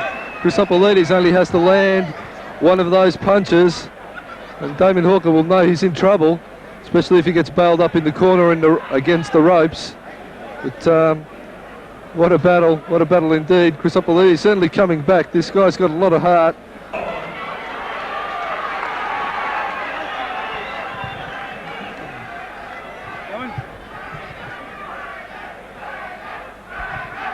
The crowd here at the St Albans Indoor Complex have gone absolutely crackers for these two super heavyweights. They are letting it all fly. Holy mackerel, what a contest we have. Chrisopoulides, the left hand, gives me the chance to take my voice beyond the threshold of pain. Damien Hawker fires back with the left round kick. Chrisopoulides going head hunting. And they spill through the ropes again. My word. One too many of those blows to the face will make you wish you were someplace else. This one has turned into an absolute war. Chrisopoulides fires out the left hand. Hawker damaging that lead leg. Chrisopoulides is an injured man at the moment. That left leg is busted up, folks. And doesn't Damien Hawker know it? But can he survive the bombarding fists of the monolith Chrisopoulides? Chrisopoulides sucking in air and plenty of it. Leave some for us, Chris. He goes swinging again over in the red corner. Hawker keeps getting sucked into trading blows with Chrisopoulides. That's not what he wants to be doing. He's got a weakness there in the lead leg of Chrisopoulides. He should be working it instead of trying to stand there and trade punches, getting into that punching range. He should be working the legs, working leg kick range. Chrisopoulides wants to bail him up, put him in the corner and go to work. Incredible intestinal fortitude being shown by Chrisopoulides. He's an injured man at the moment, that lead leg of his in absolute pain and agony, blood flowing from his nose. We've had an absolute slugfest, but he's still there. Certainly if they love him in St Albans, they're going to love him even more after this brave effort. The end of the fourth round of action. There's one more to go from right, Mark the Hammer. It's scheduled for 5 rounds. One more round to I go. hope it's scheduled for 5. Chrisopoulides has to pull something out of the bag here. Damien Hawker should be working the legs, staying out of that punching range. But for mine, Damien Hawker certainly working the goods here on Chrisopoulides tonight. He's going to know he's been in the fight tomorrow. But Chrisopoulides is a real crowd favourite here in front of his home crowd, basically on his home ground. He's digging deep and putting on an excellent display of courage here tonight. This is it. The time for talk is over. The 5th and final round of super heavyweight action. Damien Hawker, Chrisopoulides. It's been a war for 4 rounds, and it's not going to ease up in the 5th. Chrisopoulides comes out smoking.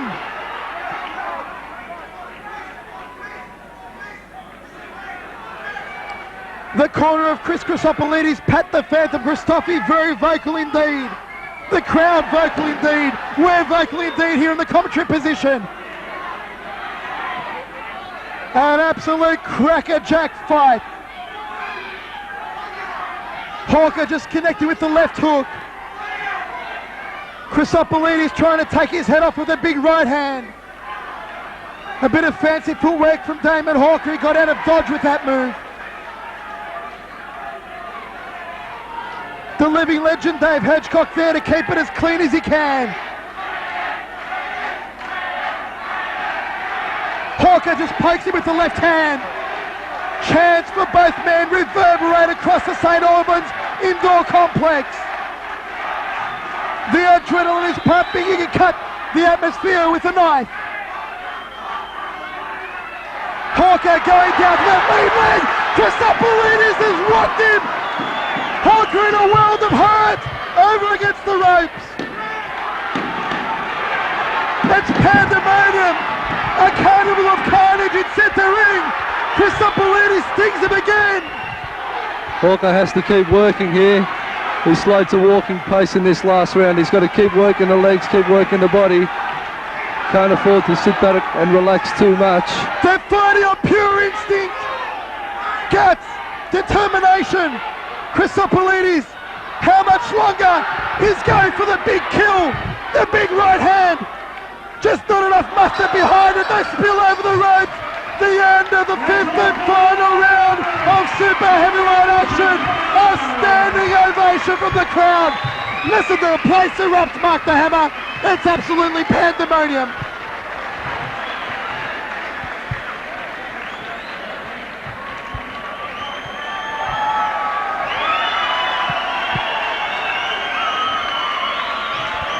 We haven't seen a super heavyweight slugfest like that for a long time.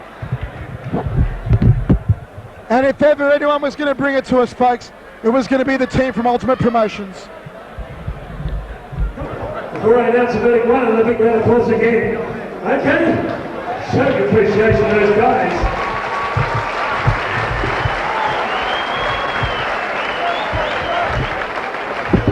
Thanks, Trudy. One World Communications. Ladies and gentlemen, the judges went the score sheets. It is a split decision. And the new super heavyweight champion Australia comes from the red corner.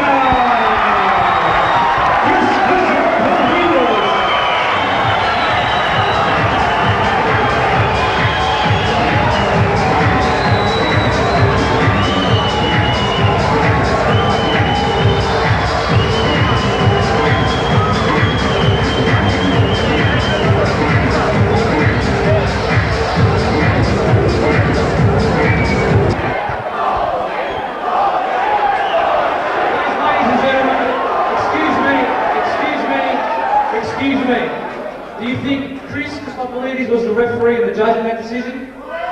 All Paul did was fight his heart out while Damien welcomed him. Instead of cheering and booing, congratulating Damien welcome with the fight. That's what you call a champion. Boys deserve a round of applause, not no booing. Not the time.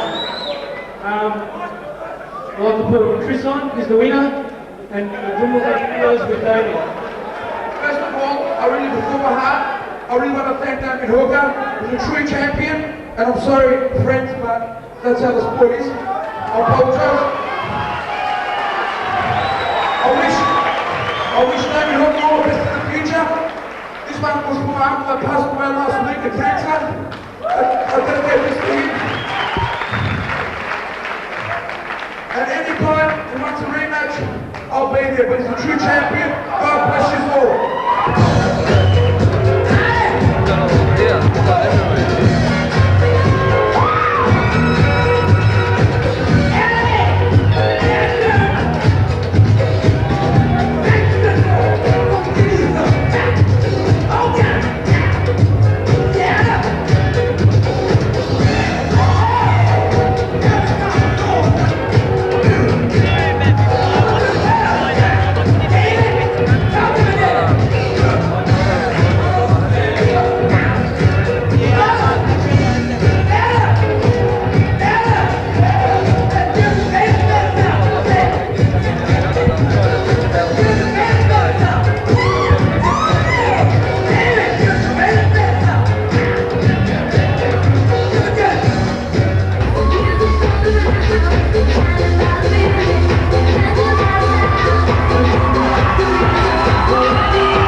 The Australian National Anthem, the son unaccompanied by Mr. Brian Young.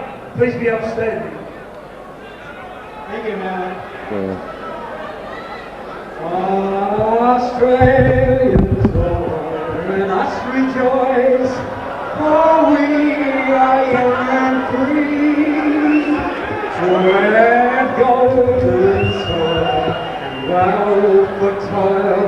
This home is good by sea.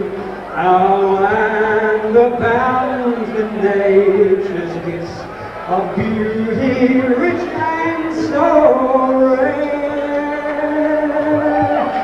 In history's page, let every state advance Australia fair.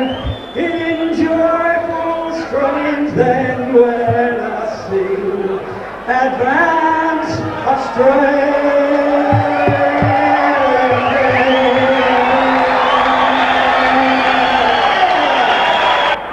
On behalf of Ultimate Kickboxing, John Sheena, Paul Demacoli, welcome you to center ring for our main event. Ladies and gentlemen, it's showtime! And let's get ready to rumble! 8 rounds of action for the Commonwealth Super Welterweight Championship. Calling the shots, Michael Darren East Lake Chavello, Mark the Hammer Castanini. Ladies and gentlemen, when you are on my left, occupying the blue corner, he is part of the Master Dana, the trainer Quentin, 71 strong championship Tetoros Gymnasium. He is 26 years of age. He brings in a center ring a record of 20 bouts, 17 wins, 3 losses. 11 big wins coming by way of knockout. He is the East Coast Welterweight Champion. He is the Victorian Super Welterweight Champion, the Australian Super Lightweight Champion, and the Commonwealth Muay Thai Welterweight Champion. Would you welcome wearing black trunks with Muay Thai gold and red, the Terror,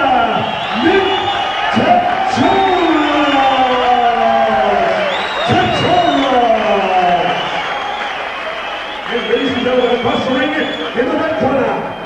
He trains at the Sunshine Police Youth Gymnasium. Gordon Wilson, Tony Marichel assisting John Sheeta. He brings in the ring the South Pacific Welterweight Championship, the Victorian and Australian Super Welterweight Championship. It's getting 69 kilograms from St Albans, 22 years of age, wearing red with green and the shark. Would you welcome the great white shark, Jenk?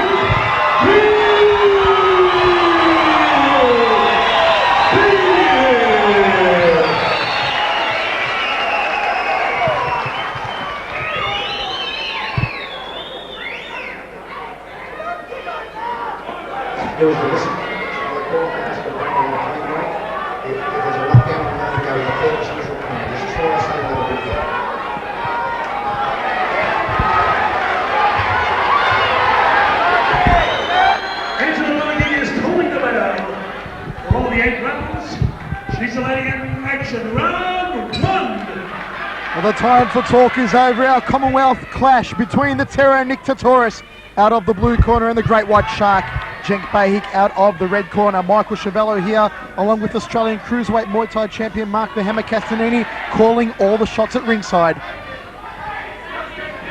Incredible anticipation here amongst the crowd at the St Albans Indoor Sports Complex.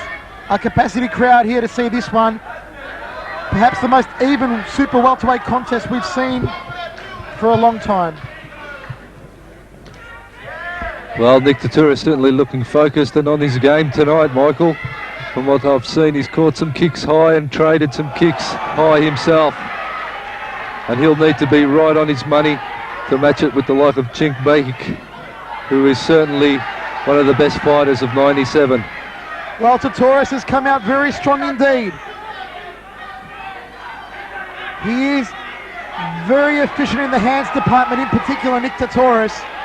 Jenk Behic, of course, one of the more spectacular fighters. That spinning hook kick Took the words right out of my mouth. I said he's spectacular, and Jenk can pull a rabbit out of the hat like that at any time. There's an axe kick for you. And that's why the crowd love him, Michael, because he'll take the risk and he'll throw the stuff that people pay money to see. That's why they call him the playboy, the leader of Australian kickboxing's next generation, the great white shark, Jenk. But he'll have his work cut out for him tonight against the terror, Nick Tetoros. Tetoros has been around for so long. Talking to him in the weeks leading up to the fight, he said that he was going to take Jenk to school tonight and teach him a lesson. Certainly, Nick and his brother Jim Tetoros have been leaders in the kickboxing in Victoria and indeed Australia for several years now. These guys have certainly established themselves over the time, and tonight it's the old generation somewhat taking on the new generation. It'll be interesting to see how these two warriors take to each other in the ring here tonight. In a busy afternoon of Hamazaki, Sunday, October 5, for tarik.sola.gurkan show. It'll be 2 o'clock at the Columbia Coliseum, Park Street, West Brunswick. Round 2.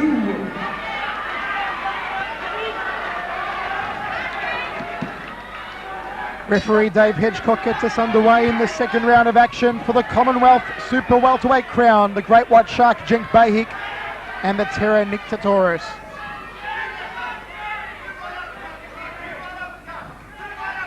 Tetoros just moving in with a right hook, followed by a leg kick.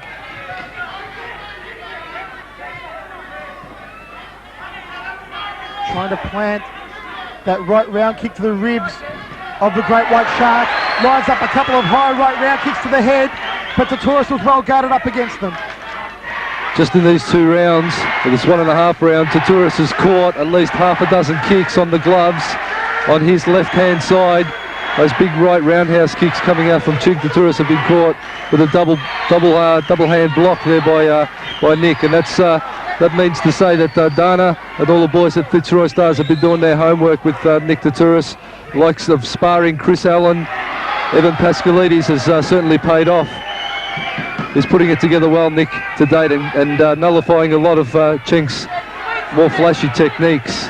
I think Jenk's going to have to go to work, burrow in, and put in a more tradesman-like effort rather than his usual showy self. He's going to really have to burrow in and push Nick and try and work the power rather than the more spectacular techniques that he is renowned for.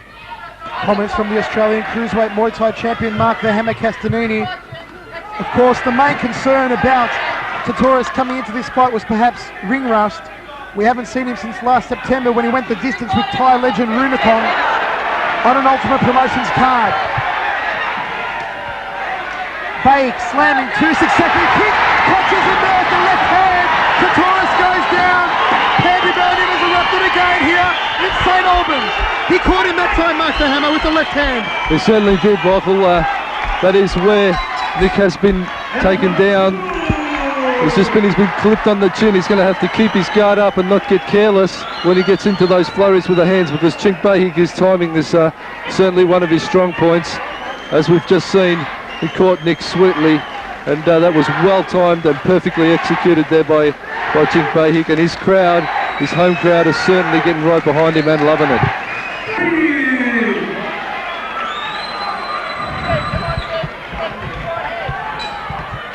We're underway in the third round of action. The Great White Shark Jenk ended the second round with the knockdown. Can the Terror Nick Tetoros come back from it and deliver a good third round? With Tetoros, the original southpaw slugger, going to work now, so is Jenk in the corner there. That's a furious flurry over the neutral corner. Jenk lets loose with a spinning back kick. Didn't quite find the mark. The crowd going crackers again here at the St Albans Indoor Sports Centre. This matchup is everything we anticipated it would be and more. Ultimate Promotions, Johnny Sheeder, Paul DeMacaulay have done it again.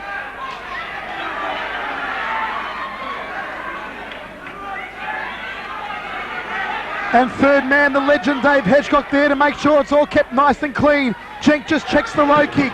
Tetoros goes with a body rip. Nice front kick there off the left leg by Tetoros.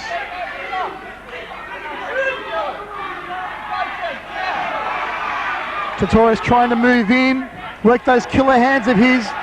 Hands of steel, Nick Tetoros.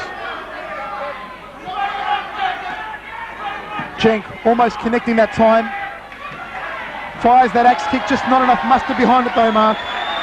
He's got to be careful, Jenk, throwing those axe kicks. If he's going to drop them, he's got to drop them with a lot more power. There's no use putting on the display here. This is business, fighting someone like Nick Tetoros. You don't want to give him the advantage by putting a leg up in the air and putting a display on for people. He's got to burrow in and just go for the hard line techniques. That's what's going to get him through here. The flashy stuff is not what is going to pay off for him. Mark, does Jenk want to trade hands with Nick Tetoros, or does he want to use his legs more to rake up the points? Well, so far he's showing that he can trade hands with him. Of course, he got the count on him, and that means that he's equipped to do that, and that's exactly what he should be doing, going for the hard line stuff, just burrowing in and seeing who will come out on top. But Nick Tetoros certainly knows he's in the war, and Jenk Behic certainly, what a graduation, what an initiation into the pro ranks this will be for him if he can pull this one out.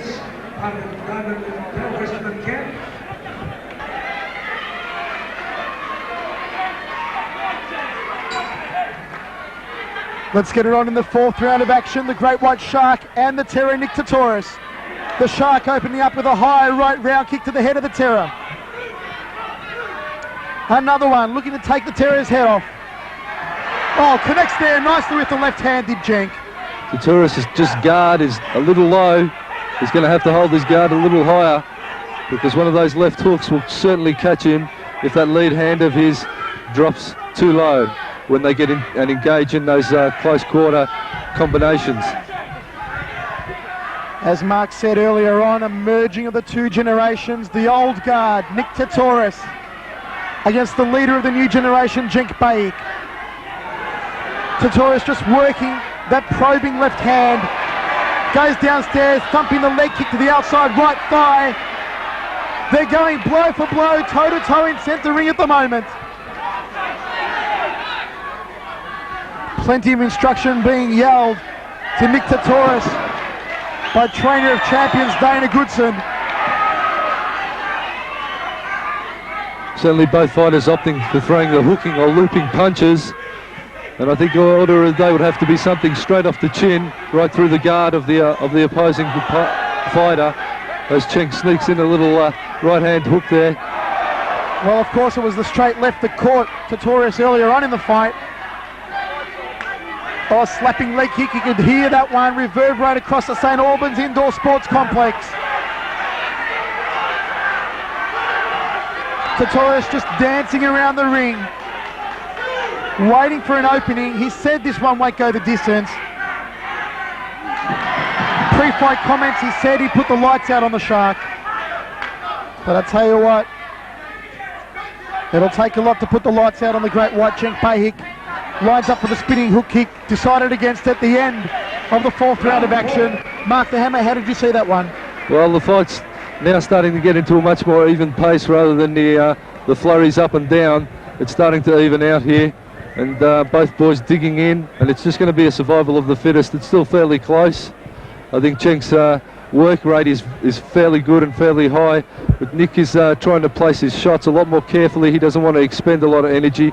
He knows he's got to do the 8 rounds, and he doesn't want to burn out too early. Plus, I think he'd still be guarding himself quite closely because of that count he took earlier. He doesn't want to be doing anything silly.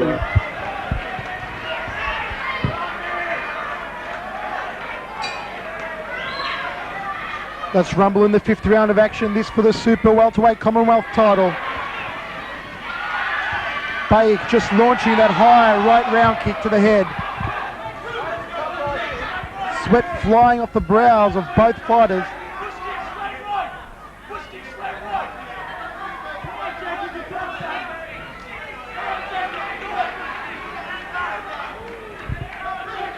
Tetoros just looking for that big left hand put away. That's seen him put the lights out on a number of opponents in the past. He's gone up against the big names. Amongst them world champions Tibet Hamza and Marcus Mangan. Tetoros is ready always to catch that right roundhouse kick of Jenk. I feel he's got to set it up a little, disguise it maybe, if he's to effectively throw that roundhouse kick to the head of Nick Tetoros, because Nick Tetoros has certainly switched on to it, and Jenk will have to maybe set it up with a front kick or something before he throws it, rather than just throwing it on his own. Behic, a small flurry from him over in the blue corner, and connects with a late blow there off the left hand, and a stern warning from the Rock Dave Hedgecock for that late blow.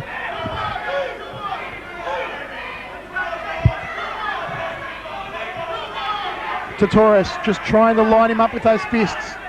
Whips up the high right round kick to the head. And there's one off the left for good measure as well. Well done by the Terror. Jenk finds the mark with the right hand. Tetoros backs him against the ropes. Moves in, a body rip off the right hand from Tetoros. Staying mobile, just flicks up the nice high right round kick, then goes downstairs to the legs. Tetoros using a lot of lateral movement as he takes a bit of a trip down. Jenk takes out his supporting leg as he kicked there, but Tetoros certainly using great ring savvy, moving around, not getting bailed up in any corners or letting Jenk get too much on the focus. That's what you have to watch out for when you have a high kicker. You don't want him to get a plant on you or get a fix on you, because as soon as Nick gets flat-footed and stands there, you can bet that Behic will certainly unload with one of those powerful kicks of his, and that is the danger zone that he doesn't want to be in. We're into the 6th round of action. Behic opens it up with an inside leg kick.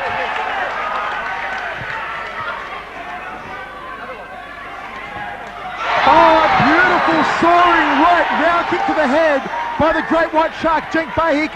It took the starch right out of Nick Tetoros.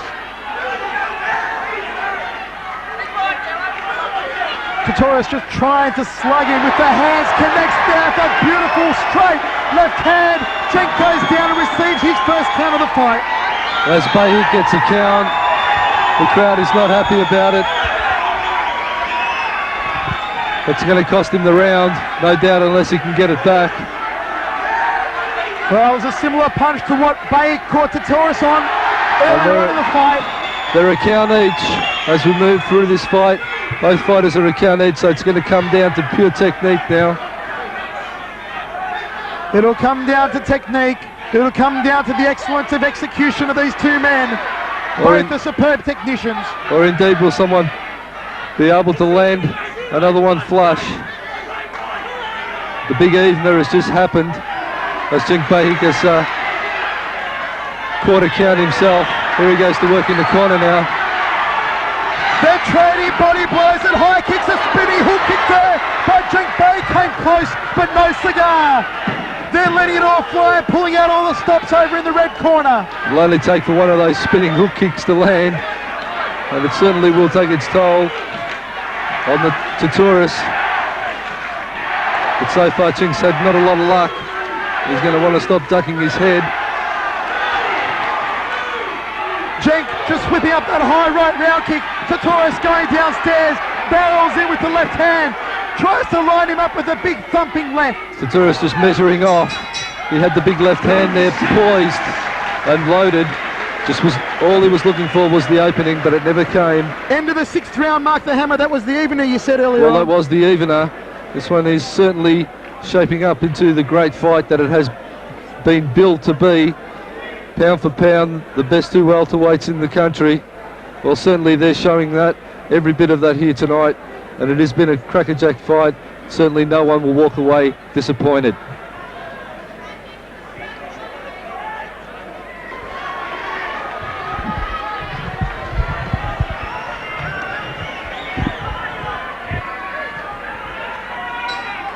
Let's roll with the 7th round of action. The Great White Shark against the Terror. What a fantastic fight we've seen so far. The crowd on the edge of their seats. A slamming inside leg kick by the Terror, Nick Tetoros. Jenk trying to come over the top with his hands.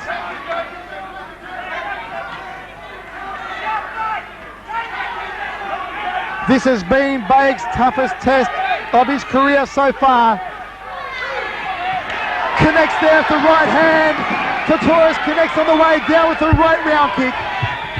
Behic just stating that Tetoros let a kick go when he was down on one knee. Behic just trying to line him up with that high right round kick. He's putting everything into it here, Jenk Behic, and it's causing him to lose his footing a little. It's all on the line, and he's throwing everything at Nick Tetoros. Big clubbing right hand by Behic. Didn't quite find the mark. Tetoros just peppers away with his lead hand, and then fires the big left hand. Planted him like a tree with that one. Straight left, right up the middle. It's what we called earlier, Michael. Those straight hands have come through the guard. And unfortunately for Jenk, that one will get him another 8 count as Tetoros goes to work on the body and comes upstairs to the head. That's 2 knockdowns in successive rounds for the great white shark, Jenk Behic. The tide may have turned. Could it be the beginning of the end? Tetoros storming home nicely at the moment.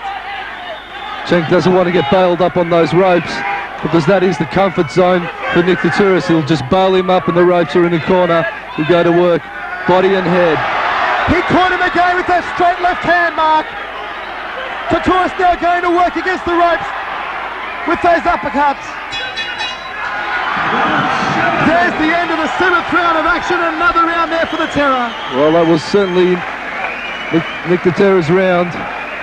But Jenk Behic must have a jaw made of cast iron because he's certainly taken some good shots to the body and to the face area, and he's still there for the duration of this fight. But Nick Tetoros is certainly switching it on now as we get into the later rounds of this fight. He's certainly finding his feet, so to speak, and his hands, and working everything in well, using the ring, sucking the air up, not letting himself get too tired, and then when it gets onto the ropes, well, that's his comfort zone, and Nick Tetoros is just going to work on Jenk Behic in that area.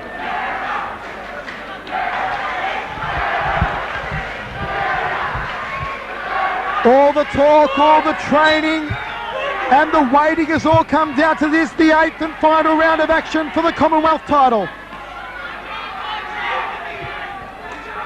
Jenk Behic needs a knockdown in this round to even it up. Barrels into the body of Tetoros, but that midsection of Tetoros is rock solid. An elated Fitzroy Stars and blue corner. They can sense a victory here, but it's not over until the final bell. We've seen some huge turnarounds on previous Ultimate promotion shows. This could or could not be another one. Just peppering away with the left hand, the Terror Nick Tetoros. Jenk says, come on, it takes more than that to put me down. But Tetoros says, if you want more punishment, boy, I've got it to give to you. It's certainly not what Jenk wants to be doing, because all he's going to be doing is letting Tetoros get more and more points on him. He's going to be in there working. We all know he's a tough customer, Jenk Behic, and he doesn't have to prove anything to anyone. He's just got to get in there and try for that win. A nice high left round kick before the last one found the mark by the Terror Nick Tetoros. Jenk Behic, the excellence of execution, needs to pull something out in this final round of action. Fires with a nice right hand. Just not enough mustard behind it. Well, maybe it's the fact that Nick Tetoros is a southpaw has thrown Jenk Behic's timing out a little here tonight. And an excellent hook there, lead hook coming off from Jenk Behic. Jenk bringing home the bacon in the final straight of this round. The crowd have gone absolutely bananas here at St Albans. Can the great white shark connect with one of those left hooks? Can he put the lights out on the Terror Nick Tetoros? Tetoros is bringing it home. That's the end of the 8th and final round of action. That's the end of the Commonwealth clash. This one, Mark the Hammer, has gone down to the judges yet again. Well, it's gone down to the judges. The 8 counts, it would seem, would determine the result. But who knows? Who knows indeed how the judges will score it on their own individual cards. Whatever way you look at it, it's been a great fight. and these two boys certainly deserve a standing ovation, and I certainly will be a fight to remember for a long, long time. They both deserve full credit for an excellent effort, one of the best fights that has been seen in this country for a long time now. Mark the Hammer, as we said earlier on, emerging into the generations, the old generation, the old lion, Nick Tetoros, against the young tiger, Jenk Behic. Well, two very different fight styles. A much more nuggety fight style of Nick Tetoros versus the much more flashy and fluent style of Jenk Behic. In the end, the judges will distinguish the difference in styles and result. But as I've said, hats off to both these guys. Excellent fighters, excellent show of courage and display of technique from both men. Ladies and gentlemen, as Dennis said, it's the fight of the year. After 8 rounds of kickboxing, we have a new Commonwealth Super Welterweight Champion. We congratulate by unanimous points, the Terror, Nick Tetoros!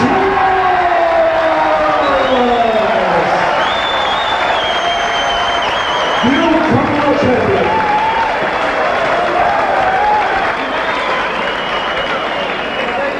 Well, there you have it, Mark. A unanimous decision going the way of the Terror, Nick Tetoros. The old lion overcoming the young tiger. What a fantastic finale for Nick Tetoros. Well, what an absolute battle. And if you're watching this at home, you've just seen one of the greatest kickboxing fights that we've seen in a long time, and a well-deserving winner. It was always going to be close, but in the end, Nick Tetoros just getting over the line, and to use a horse racing term, just taking it by a nose. And commiserations to Jenk Behic, but he'll be back, and he's certainly, as I said, one of the most exciting prospects and one of the busiest and best fighters of '97.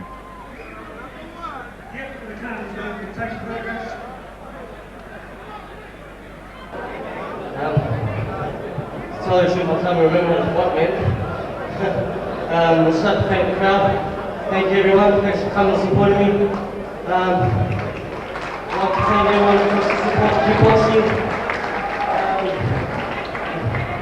I'd like to thank my trainers, my family, all behind me. Nick, thanks for the fight of my life. Thanks for that. I needed that, taught me a lesson.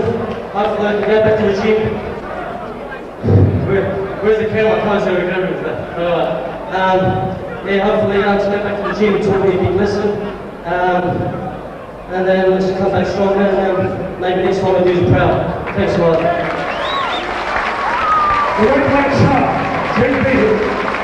Nick, another Commonwealth Championship was as hard when you beat JJ with the Muay Thai.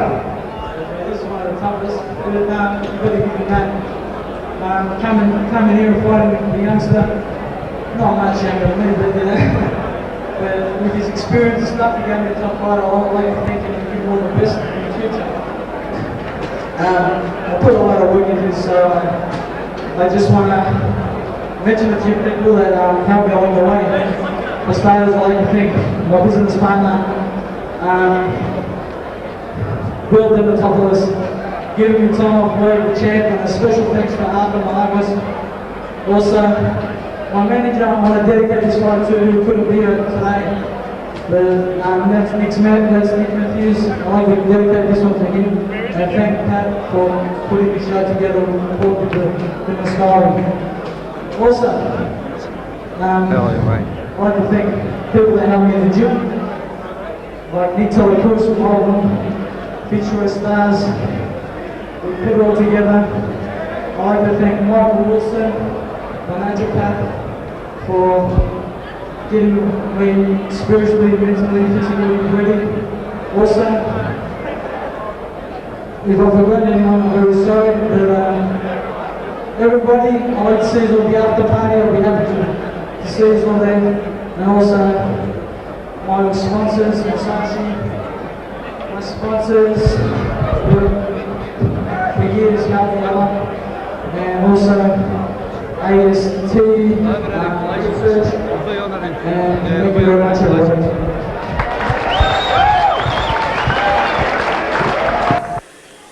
Well, there you have it, Mark the Hammer Castanini, the end of a fantastic night of action brought to us by Ultimate Promotions. What a fantastic main event. The Great White Shark, Jenk Behic, the Terror, Nick Tetoros, 8 rounds of hardcore action, and in the end, the unanimous decision going the way of the Terror, Nick Tetoros. Well, as Dana stated, Nick Tetoros' trainer, Jenk Behic didn't lose a fight tonight. He certainly learnt a lot from it, and you can expect to see him improve out of sight. He's already had a great year, 97, and you can bet that he's only going to get better from here. It was a great fight, one that will be long remembered, and I certainly enjoyed it. It'll be something that I will long remember as one of the great fights that these two guys have put on in a long time. There you have it, folks. The Great White Shark, Jenk Behic, going down on a unanimous decision, but not a loser, a learner, as Dana Goodson said, against the Terror, Nick Tetoros, for the ISKA Commonwealth Super Welterweight title. From myself, Michael Chavello, and my verbal sparring partner, Mark the Hammer Castanini, thank you for joining us ringside, and we look forward to the pleasure of your company again next time on our next Ultimate Promotions. Good night. Good night.